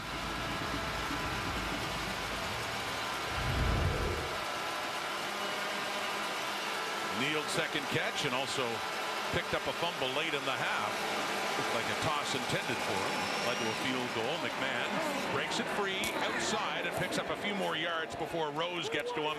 And still on his feet, up near the 50. A flag had come out before then. Deontay McMahon out of McNeese State, his 3rd CFL game.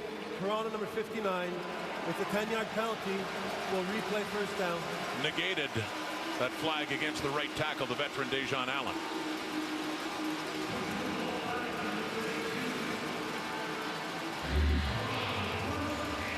Keep an eye here on the big right tackle, Dejon Allen. This is the defender. Jefferson tries to redirect. Hand on the collar, giving him a little tug. Returns the flag.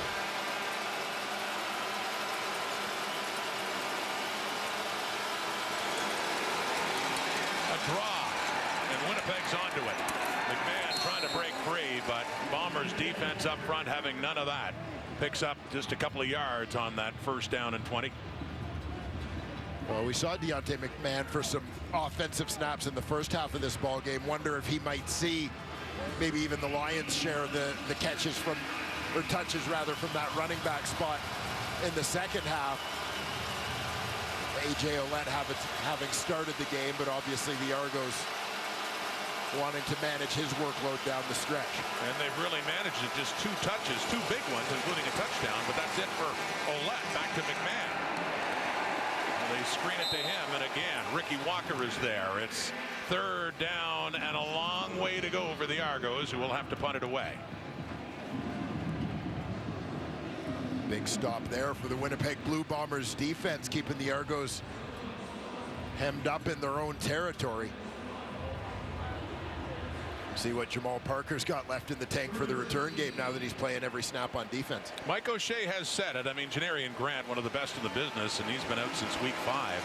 And the return game just has not been the same for the Bombers, with a few different returners in there. Parker, the latest, but we all know how explosive Janarian Grant could be, and haven't heard the timeline on when he may be back.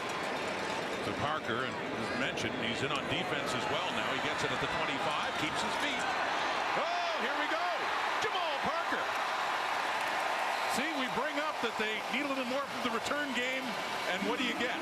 A very good return for Jamal Parker.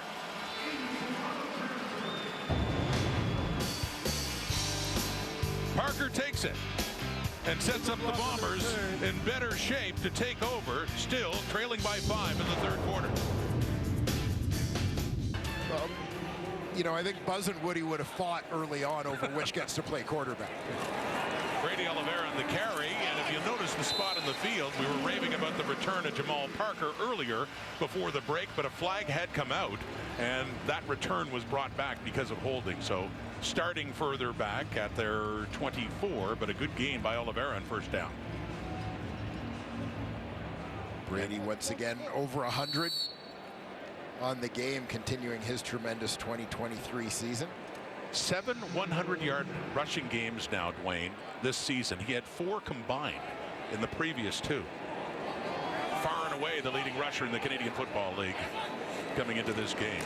Back in his hands. He keeps it going and gets the first down. And, you know, we asked that question, what did you do in your bye week? And Brady Oliveira, well, rescuing animals. Yeah. And that has been his passion. That's his life calling. Dogs and cats, and heading north, and he did that on the bye week. And we've talked about that many times, and how that interest, passion will exceed his football career by far. Yeah, pretty remarkable young man in terms of his commitment to community service and to that cause in particular. Dakota Prukop in on the 3rd and short, and Prukop just needed inches, got more than that. The 6 move, first down Winnipeg, but still trailing. Here we are late in the 3rd quarter now as Prukop heads off for Collaros, and a 5-point Argo lead. Corey Mace, defensive coordinator, an Argo defense that continues to impress, and with some pretty important players resting in this game. Got a little banged up last week, and Jamal Peters and Winton McManus, Sean Oakman too. There's Brandon Barlow.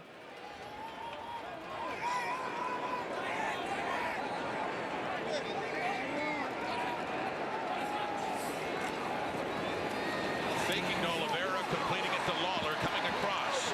Gets it up to about the 45 before he's pushed out. And that is close to another Winnipeg first down. Big collision with him and the safety Royce Mechie. And it is a first down, Winnipeg. Yeah, they're going to bring Lawler in motion over to that right side, slip him out towards the flat.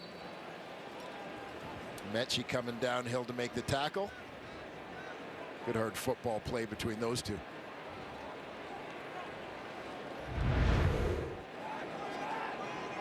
Tight game. Winnipeg 47. Shown inside the Argo 50. Mason Pierce there to take him down. And another Bomber first down.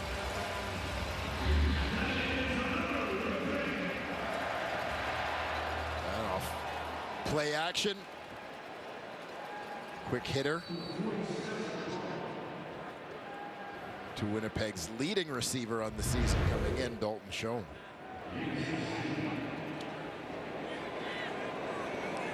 Argo defense bending, not breaking yet.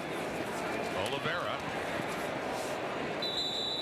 The thing, all the time of possession, Winnipeg has dominated in that department as we talked about, but getting field goals, or in the last case, not getting the field goal from Castillo, so not having the points to show for all the ball movement they've had in this game. Yeah, well, it'll be interesting to see. We've talked about that time of possession and the potential impact as the game goes on the Toronto Argonauts defense, and I think in particular of some of the guys who maybe haven't played a lot. Jonathan Jones, a backup, he's played a lot of snaps, but Brinkman, for example, on the D-line coming off the injured list, hasn't played in some time. Jamie Harry, making his first start of the season, hasn't played this many snaps in a while. Drive continues with time, and nearly complete. Nearly able to pull it in, a bit behind him. Nick Dembski, it looked like he'd have a catch down at the 15, not quite. So a 3rd and 4, and the field goal unit will head back on again. Yeah, and you'll see Dembski work upfield, try to get inside position towards that post. Ball is just a little bit behind him. He tries to adjust, twisting to get the right hand on it, but couldn't pull it into his body. Castillo is 2 for 3. He missed from 52 last time around. Got one off the upright and didn't fall in. This time, no problem at all. Another field goal for Sergio Castillo. 3 on the board. And down to a 2-point game. 18-16 Argos. Not many know Cameron Dukes, but his path to the CFL may be longer than you think. Let's go back to John Liu. Well, thank you, Rod. Cameron Dukes was 8 years old when his father, Gary, predicted that one day he would play in the CFL, and that manifesting came from father and son watching CFL games from their Kentucky home near Louisville. And what really struck them was Doug Flutie. When Dukes was 6 years old, he started playing quarterback, and because of his running, his ability to extend plays, his arm strength, his improvisation, he really looked like Doug Flutie, and that's where he got the CFL bug. He stayed on the path of quarterback through his youth, and now Doug Flutie is one of his greatest influences and idols, guys. Not a bad player to idolize either, John, and he'd get the chance next week, Dwayne, to meet Doug Flutie. Yeah, the Argos celebrating their 150th season. Many of the greats in their history expected back, including the former 6-time MOP, 2-time Grey Cup champion with the Argonauts in '96 and '97. We asked him about that. He'd be excited to get the chance to meet Doug Flutie, knowing full well what he did in the CFL as well. And throwing here and completing it, Dejan Brissett with another reception.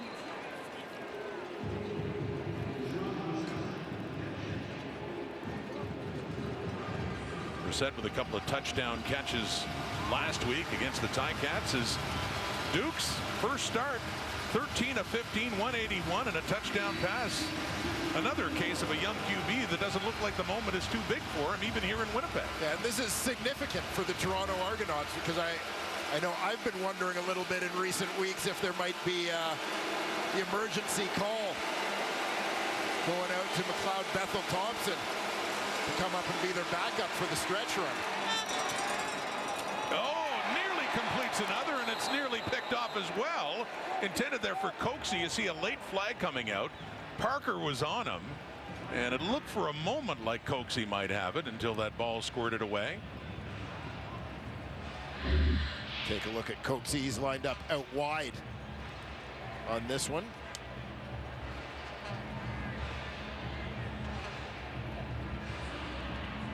And I suspect Brandon Alexander maybe coming in a little high at the end of the play. That's when the flag came out, right with the Alexander contact. Defensive pass interference, Winnipeg number 7. It's going to be first down Toronto at the spot of the foul. But that's not what they got. They got the interference call, early contact by Jamal Parker. That is the penalty. Thought it might have been the hit that went up high, but the ball, nonetheless, it goes down to the Winnipeg 32 and a 1st and 10 for the Argos. Showing no signs of let up here, still hanging on to the lead. They fell behind 7-0. In their first 2 possessions, they had touchdowns, and they have not relinquished that lead since. Winnipeg 32 complete. Brissett close to a 100-yard game last week against Hamilton, and another catch in this one here in Winnipeg, his 4th. Through 3 quarters, the Argos are still leading the Bombers. 15 minutes to play here at IG Field. We'll be back.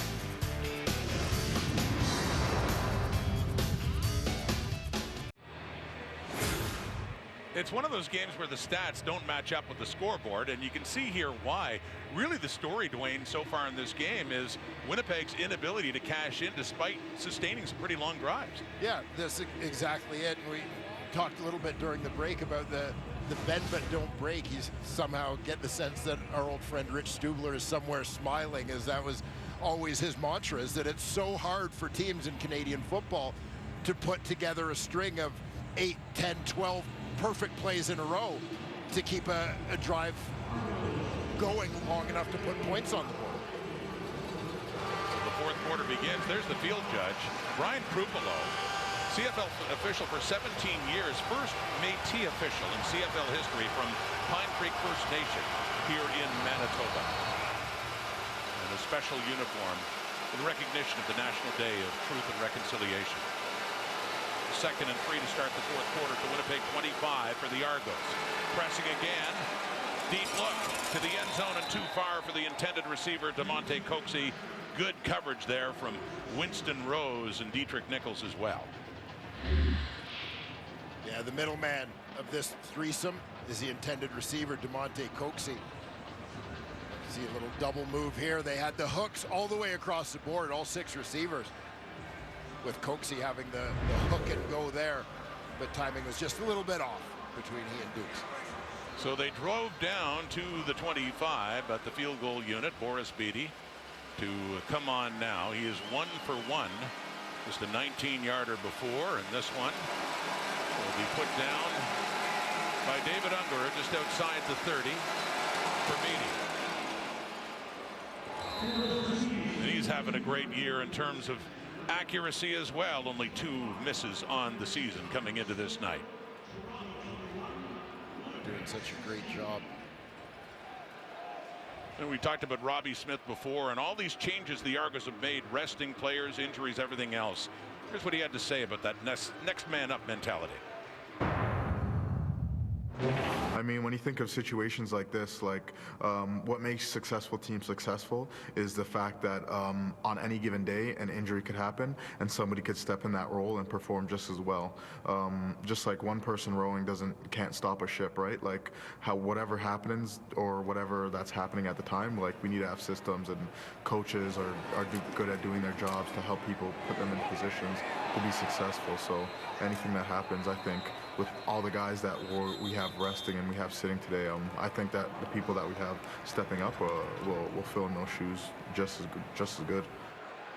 And while we were hearing him, Quantez Stiggers had the interception of the Zach Collaros pass. Yeah, perfect timing from Robbie Smith, talking about people stepping up, as Stiggers has moved from the field side to play that traditionally seen as tougher boundary side corner spot. Seeing a lot of Kenny Lawler, Dalton Schoen over there. Stiggers in place of Jamal Peters comes up with a big play turnover for the Toronto Argonauts. And they had just had the field goal to open up a 5-point lead again, and now they have the ball at their own 52 after the second turnover committed by the Bombers on the night. Dukes hands off, and Deontay McMahon has the ball in his hands, and it gets a good carry on first down to about the 52 of Winnipeg. Second down coming up. A.J. Ouellette started this game at running back, coming off a week of rest against Hamilton. He had a big carry, 26 yards, and a 28-yarder for a touchdown, and there he is, looks fine. We're seeing a lot of McMahon in this game. Yeah, particularly in the second half. Ouellette did play most of the opening 30 minutes of the ballgame. McMahon spins around. Ball comes out. Nichols has it. McMahon was trying so hard to get a little bit more, and it cost him the football.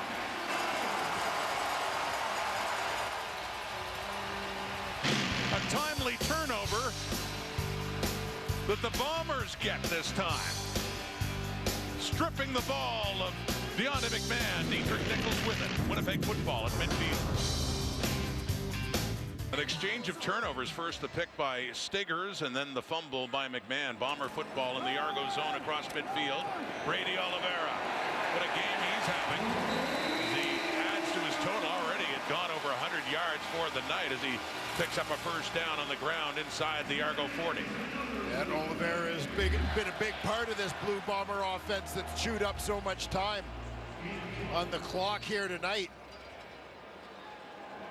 They've been terrific in the ground and pound. They spotted back at the 40. His 122 in the ground. You heard him talk to John Liu at halftime that wasn't happy at all. They're trailing in this game. He had a fumble in the first half. Oh, and Jones right in Collaros' face. He got it away, and he nearly completed it to Schoen, but Collaros is still down. Getting some help now from Oliveira and Jamarcus Hardrick to get up, but Jonathan Jones blitzing, coming right in his face as he got rid of the ball. Yeah, watch for number 30, Jones, coming from second level. Left side of your screen. Times up the blitz, hits that gap. You can see Oliveira trying to redirect to get back to him, but couldn't. He just kind of runs through Zach Collaros on that one. Collaros' second half coming into this drive, 4 for 8 for 40 yards and the one pick. Second down and 10. More pressure. He gets away. Costigan chasing him, and he gets rid of the ball. Dembski's in the area. He was already going down, so after that turnover, the Argos have really been bringing the heat, and it's a 3rd and 10 now coming up for Winnipeg. Yeah, knowing, I think that they had Zach Collaros rocked a little bit. You're going to see Costigan coming off the end here, providing the pursuit. Hendricks had the first shot. Costigan in chase. Robbie Smith gets a piece of the quarterback. Tough series there for Zach. So Castillo on again, this time 48 yards away. Made his last one. This to get it back to 2. Trading field goals. Puts it through right down the middle. He's a great kicker. More than that, John Liu will have that story coming up here at IG Field. To be a good kicker in this league, you got to have focus, which could also help in another vocation that Sergio Castillo's interested in. With more, let's go to John. Yeah, focus as in exposure, as in camera work, Rod. And Sergio Castillo took up photography last December, and he has been photographing sporting events. Winnipeg Gold Eyes this summer, Manitoba Open, but he got a real challenge on Wednesday night at the Winnipeg Jets Calgary Flames preseason game, because he was down in the camera bay taking snaps, trying to keep up with the pace of an NHL hockey game. Castillo said that was an awful lot of fun. It was something that was arranged for him by Jets GM Kevin Cheveldayoff, who's friends with Castillo's agent Gil Scott. So another talent in the toolbox of kicker Sergio Castillo, guys. Great story. Saw him had his picture taken with former colleague Sarah Oleski. And a change at quarterback with Brian Scott, the third stringer, coming in now for Cameron Dukes, who was 14 of 17 for 188 and a touchdown. Scott from Occidental in Los Angeles. They want to get him some playing time. Yeah, this was part of the plan, was to get Brian Scott into this game as well. Same idea as getting Cameron Dukes some time.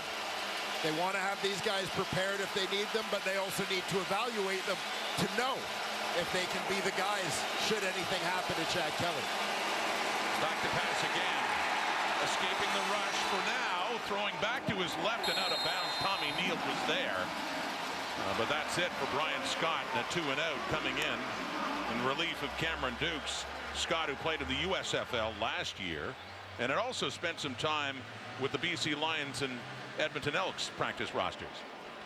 Can you name any other CFL quarterbacks from Occidental? I cannot, but I bet you can tell me. I probably could. Justin Goltz. Justin Goltz, who played here in Winnipeg. Yeah. And you see it, I got to keep my pow-pows straight. Tyler Pow-Pow, I believe, was an Occidental grad as well. Well, there you go. Occidental, Lindsey Wilson, learning something about colleges you don't often hear about when it comes to pumping out pro football players. On the punt, Jamal Parker cuts it back inside. Jack Cassar trips him up, and Robbie Smith finishes it off as he gets up across the Bomber 30. Winnipeg trailing by 2, 21-19. John was talking about Sergio Castillo last week here in Winnipeg. Maya Turner making U Sports history, first female to play and score in a U Sports football game, and in overtime with a winning field goal against Regina, and the celebration afterwards with her Manitoba Bison teammates. What a great story that was for Maya Turner, Brian Doby's Manitoba Bison's program, and making some history there last week. From the 31, Oliveira. Some hard hitting inside. Jordan Williams there in on the tackle. Yeah, absolutely fantastic moment for not just the Manitoba Bisons, but for the sport of football, right?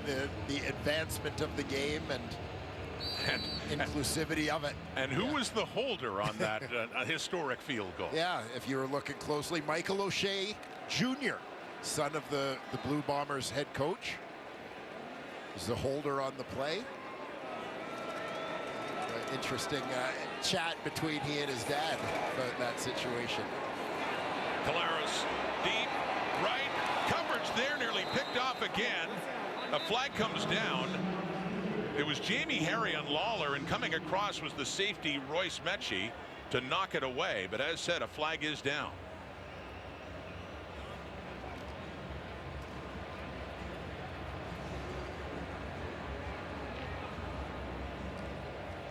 Offside, Toronto. It's a 5-yard penalty. It's going to make it first down for Winnipeg.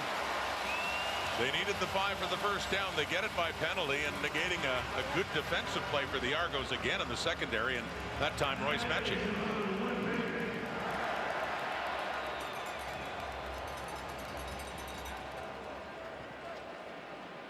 Nice range demonstrated there by Royce Metchie, getting from the middle of the field out to the sideline in a hurry to help out his corner. The Argos secondary, by and large, has made some great plays tonight, and they've had to juggle things, of course, with all of the changes. That's complete. Nick Dembski. And gets it over the Bomber 50. Well, we just showed you Maya Turner. This is what Nick Dembski had to say about that moment and the significance of it. It was a huge win, but, you know, to do it in that type of fashion, I mean, obviously is something huge within itself. But then for Maya to do that for her team, I mean, you know, it's amazing. It opens doors for females to play this sport and open doors for put females in big opportunities in sports as well to, you know, have those clutch moments as well. So, you know, I've said it once, but, you know, hats off to Maya Turner for that for sure. Nice from Dembski. Dakota Prukop, first down and more on that short yardage play. Dembski, who had done, as you pointed out, played high school here, but also played for the Manitoba Bisons. Yeah, exactly. So doubly happy for him, happy for Maya, happy for his Bisons. It all worked out for Nick. And just on a side note, as we mentioned, Dembski and Oliveira from Oak Park High School. Yeah, there's another pretty well-known football grad from that school, too. Just amazing to have that kind of talent from one high school program. And, yeah, Brady Oliveira, just a hit here. But he learned a lot from Andrew Harris. Make no mistake. Studied under him until Harris left as a free agent to the Argos. It's Oliveira's time to shine, but he has the ball again. And he keeps driving those legs. The kind of stuff that we saw for many years from Andrew Harris as a member of the Winnipeg Blue Bombers. Yeah, just another physical run, constantly moving forward. He may get slowed down a little bit as he goes through traffic. But Brady just keeps driving. And still doesn't look happy. His team still trails by 2. Prukop on again. Getting some work in this drive as he gets more for his money there. Not just a first down, a few extra yards and down to the 40. The veteran out of Oregon.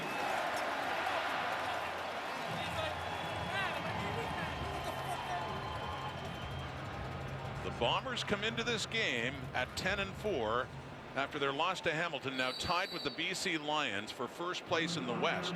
The Lions later tonight, part 2 of our doubleheader from BC Place, will host the Saskatchewan Roughriders. So depending on how this plays out, the Lions may actually have an opportunity to overtake first place with a win over Saskatchewan, but they're within 2, Winnipeg is, and they're driving again and hoping to take the lead on this possession as they get closer to, at the very least, field goal range as they're grinding it out with Oliveira again.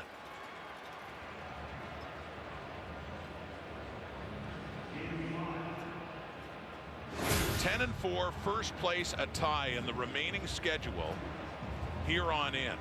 Next week, the big showdown between Winnipeg and BC in Vancouver. After that, the Lions have Hamilton and Calgary in a bye. The Bombers have a bye, and then they finish with Edmonton and Calgary. That close. And of course, that game next week, the 3rd game, they've each won 1, so that would get the tiebreaker should they finish tied in the standings. Caleros throwing and completing 2. Dalton Schoen, big first down. Yeah, we saw Schoen with a big catch in this exact area of the field in the first quarter of this ball game as well. Right down the sideline, timing throw from Caleros.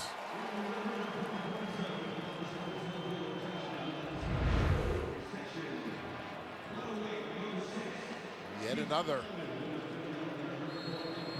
long, workmanlike drive for the Winnipeg Blue Bombers.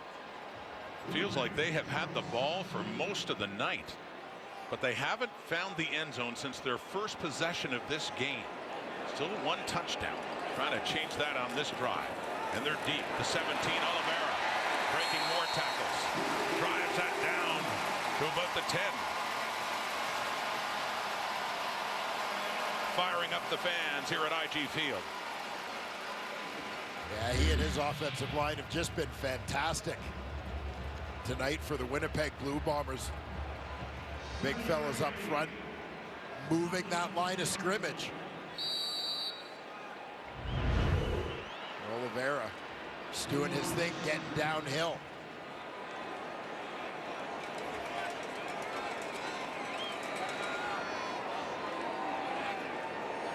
At the Toronto 10 and a 2nd and 3. Back to Oliveira. Has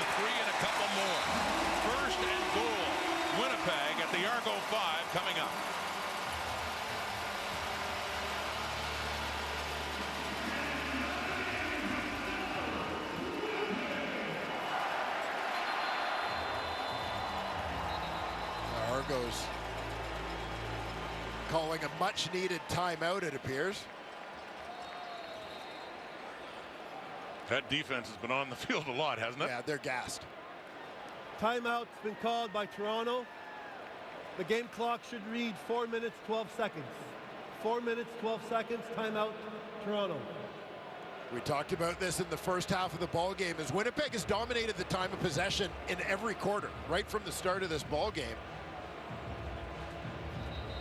And it's sort of playing the long game, so to speak, recognizing that you may not see real dividends until late in the game, but here we are in the fourth quarter, and the Argos D appears to be having a tough time finding their legs.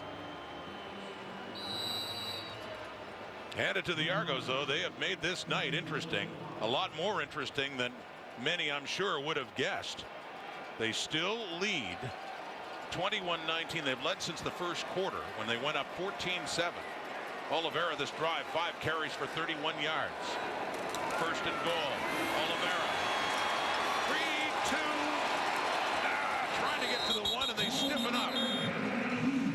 Barlow in there. And a wall of double blue to keep him out of the end zone. Second and goal coming up.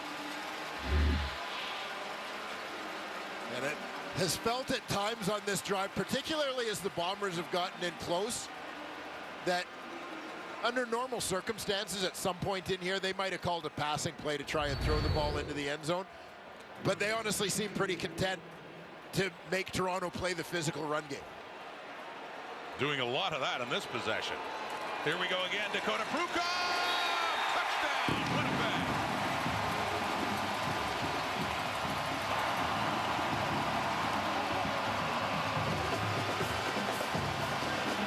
He got 2 touchdowns in the Grey Cup against Toronto, his old team, last November. Prukop helps the Bombers find the end zone for the second time tonight, his 6th rushing TD. Yeah, you'll see he hits a slowdown initially, but just bounces it outside. Nobody's home. Prukop into the end zone. Broke in with the Argos. Later went to Edmonton and has found a home here in Winnipeg. And so, for the first time since early in the first quarter, the Winnipeg Blue Bombers lead 12 plays, 79 yards, and that's in over 6 minutes and 40 seconds. And they're going for 2. Kenny Lawler just a bit high. So they still lead by 4. They were trying to stretch that to 6. Another look. Prukop bounces off, heads on in. Winnipeg's in front. Fourth quarter at IG Field.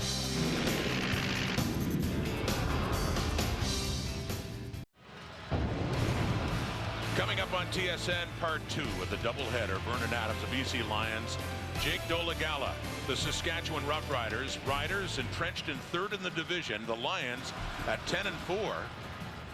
And the Bombers, if the Bombers can hang on and win, BC wants to keep pace and a chance for first place. But I'm sure they're watching before that one gets started and what the Bombers can do here. Up by 4 now, finally leading again. The Argos have certainly been game, staying in this one most of the way. 3:12 on the clock. Still a 1-score game. Javon Leake. Flags out. And Jake Kelly taking him down. And Brian Scott, the 3rd-string quarterback, is coming on again. He had the last set of downs at 2 and out, relieving Cameron Dukes, who made a pretty good appearance in his first ever CFL start. 14-17 for 188 and a touchdown, but Ryan Dinwiddie intent on getting his quarterbacks, all of them, some reps. Illegal block, they're in the return. Toronto number 40. It's a 10-yard penalty. It's going to be first down. Yeah, and you look for the Toronto Argonauts. I don't know if they kind of etched their plan in stone in terms of how and when they wanted to use their quarterbacks in this ball game. That, it may be business as usual with Chad Kelly in most of their games, but that he was going to rest for probably 2 of their last 6, this being one of them. But knowing that Kelly not playing tonight, they just definitely wanted to see both of these guys. From the 13. And a little collision there with Coxie and Parker in on the coverage, and it's incomplete. 2:43 on the clock, and the 3-minute warning officially is given. Bombers have been tested tonight by these Argos, but they do lead it with a couple of minutes to go.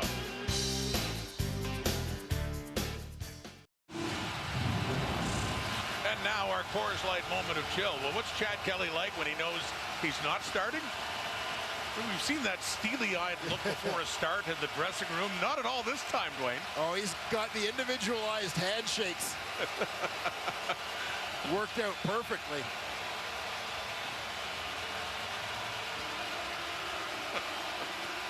Chad Kelly. Well, handshake there for Cameron Dukes before the game, but that's his moment of chill, and he's been chilling on the sideline for this one. First game this season that he has not started. He got hurt in Calgary, but did start that game. And in it is Brian Scott. And that one falls just shy of David Ungerer. What would have been a first down. So a third down is coming up. Punting unit is coming on for the Argos. 4-point difference, 2.5 minutes to go here in Winnipeg. Big punt and cover here for Boris Beattie and the Argonauts special teams group.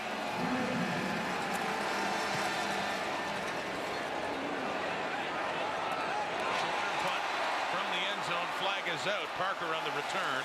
Drives it down near the Toronto 41. 2:22 to go. Yeah, presumably no yards, which is the last thing that the Argos needed on this one, putting the Bombers in immediate field goal range. No yards. Toronto, number 8. It's a 15-yard penalty. It's going to be first down for Winnipeg. Tack on the no yards. Once again, BC plays just about to kick off there in Vancouver. The Rough Riders and the Lions meeting again. They've split that season series.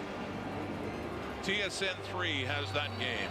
You want to see the start of the Lions and the Rough Riders. BC coming in, tied with Winnipeg for first at 10-4 as the Bombers are going to be closing in on their 11th victory, as the Argos now get close to just their 2nd loss of the season, coming in at 12-1. Back in the hands of Oliveira. Boy, he's been grinding it out, especially now in the second half, and what a monster night for him, coming into that carry with 156 yards on the ground, with well over 100 for the night and well over 1,200 for the season, leading the way in the CFL. 161 now he's up to on 22 carries. Yeah, not their most dynamic offensive performance per se in terms of airing the ball out or lighting up the scoreboard, but the Bombers' ability to run that football, to impose their will physically at the line of scrimmage, has been impressive tonight. On 2nd and 5, no, not that time. Argos getting stingy, forcing a third down coming up. 1:48 on the clock. Timeout, Toronto. Castillo coming on, and what could make it a full touchdown lead of 7 points if he gets this one.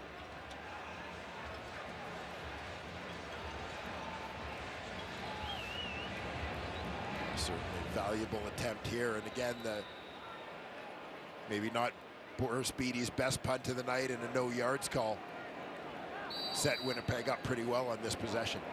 Castillo's 4 for 5, longest of 49. This one 41 yards away for the photographer,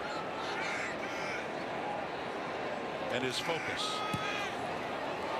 drifting a bit right, but still comfortable through.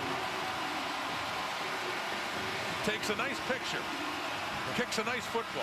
3 more on the board, and it is a full 7-point lead now for Winnipeg with 1:45 to go, and Cameron Dukes is indeed coming back on. Yeah, so Scott got a couple of series there. Dukes gets a chance to go out and try and win, or at least tie for the time being, the game that he started. And if Ryan Dinwiddie wants to, expose him to all sorts of situations as a young quarterback, down, it's still a one-score game and under 2 minutes to go. This is an opportunity in hostile territory here in Winnipeg. This is a great teaching opportunity for Ryan Dinwiddie, learning opportunity for Cameron Dukes in terms of clock management in the Canadian Football League. And the Bombers will kick off from the 30 after that field goal. Andrew Harris, some encouraging words, I'm sure, for Dukes in his first CFL start. Andrew Harris's final appearance in Winnipeg as a player, and unfortunately could not play in the game. He's retiring at the end of this season and hoping to go out with another Grey Cup ring. He's got 3 in a row, 2 with Winnipeg and 1 with the Argos last year against his old team. Argo football, Javon Lee, and gets it up across the 30, about the 32 now. So here comes Dukes. See what he can do in the final 140 of this game. And there you see his pretty impressive numbers for start number 1 for Cameron Dukes. And it just doesn't seem like they had a ball, had the ball that often in this game or for very much time. First week in his career where he's taken the number 1 reps all week. Remember the Calgary game? He came in when Kelly got hurt. So kind of thrown into the fire with limited reps. Dealing with a loud crowd now as he looks deep. Down the left, one-on-one, and knocked away. Parker there on Coxie. And Parker was with him stride for stride, getting in this game on the corner after the injury to Demario Houston. Yeah, and we know Coxie in the contested catches has had a lot of success for the Argos this season. But Jamal Parker maintaining great position on the play. Then he came into the game when Demario Houston got hurt. And a flag has come out. The official was looking at the Argo bench before the flag was thrown.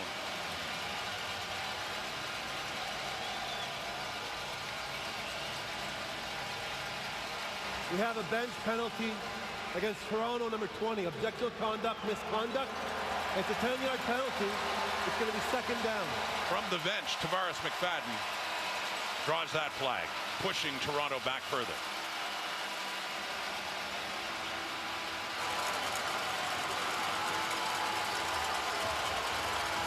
So the challenge grows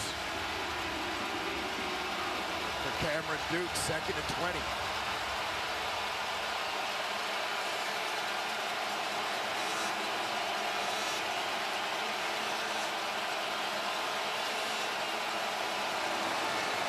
From the 22 to the right. Let's complete to Tommy Neal. And out of bounds he goes, not nearly enough. 3rd down is coming up. Yeah, the Argos, of course, playing 3-down football at this point, under a minute and a half to go, trailing by that touchdown. Got back to the original line of scrimmage, so a 3rd and 10 coming up.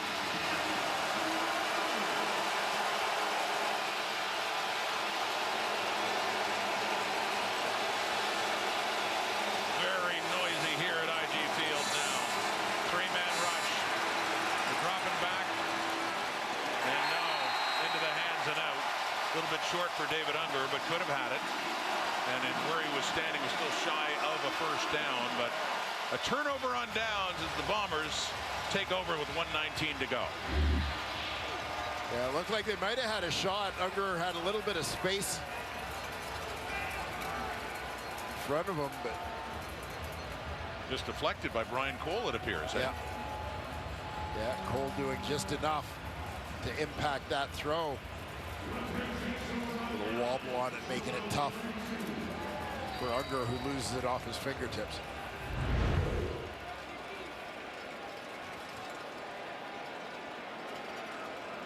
So back to the sideline for Cameron Dukes. Still a memorable night for him under the circumstances coming into the week and getting this start, and some valuable experience. Whether or not the Argos will need to draw on that experience going forward. And I'm sure he'll get more playing time too. Ryan Dinwiddie had said that Chad Kelly will likely sit for 2 of the remaining games. After this, they have 4 to go. And includes a back-to-back against Ottawa at the end of the season. Big one against Edmonton next week, celebrating their 150th anniversary. Looking forward to that one. Absolutely. And all the big names from Argonaut football past there to help out with the celebration. As we get down to under a minute, and the Argos are about to suffer their second loss of the season. Winnipeg in charge now. Thanks in large part to the running of number 20. Just takes it inside again and just keeps racking up those yards, I should say, and maybe a little bit happier now. Yeah, just a tremendous night for Brady Oliveira. A model of consistency running the football this season. Well, for this moment, it puts the Bombers in the driver's seat in the West, all as temporary as that could be, because BC is just underway or just playing Saskatchewan now, and if the Lions win that game, then they go back into a tie at 11-4, meeting next week in the game that will decide the season series. Castillo again. Castillo. Busy couple of days on the field tonight. Watching the Jets and taking pictures before earlier this week. And Collaros certainly racked up the numbers. The offense, it just doesn't compare. Winnipeg's had the ball so much more. 22 of 33 for 258 yards passing, but 169 yards on the ground for Brady Oliveira. And I remember about a year ago, Dwayne, when Winnipeg clinched with 4 weeks to go, and Zach Collaros sat in BC, and Drew Brown got the start to get him some reps. Yeah, and it's a balancing act, and you know, I don't envy the coaches having to make the decisions. You know, there are people who are going to agree, people who are going to disagree. Quite frankly, I think Ryan Dinwiddie made the right decision in terms of his deployment of quarterbacks this week. Well, the thing is, if Kelly played and suffered a season-ending injury, that, as Dinwiddie said when we talked to him, and he said this facetiously, I'm an idiot if I don't play him, and I'm an idiot if I do. So he's kind of a no-win scenario. Of course, he's just joking in that case. He doubled down on it, that it was the right move for him, and it gave that young man, Cameron Duke, some experience. Yeah, I mean, Ryan Dinwiddie doesn't get paid for, you know, the excitement of CFL fans. He gets paid to help the Toronto Argonauts be successful, and a big part of them being successful involves a healthy Chad Kelly.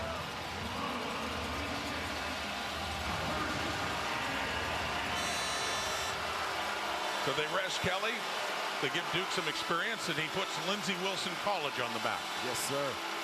Here in Canada. The Kentucky native still in there.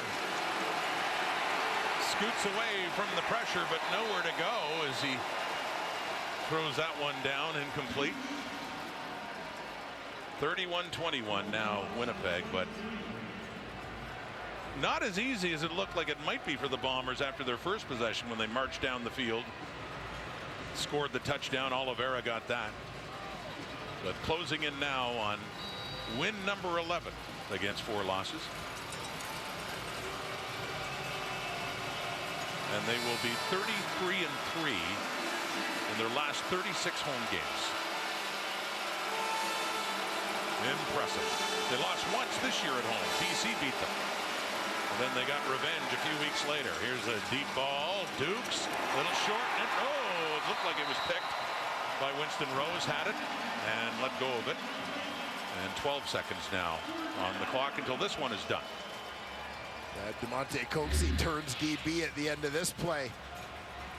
Coming back to bat that one away from Winston Rose.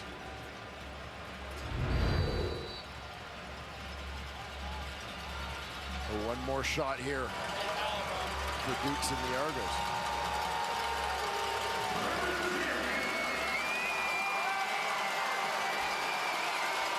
Brady Oliveira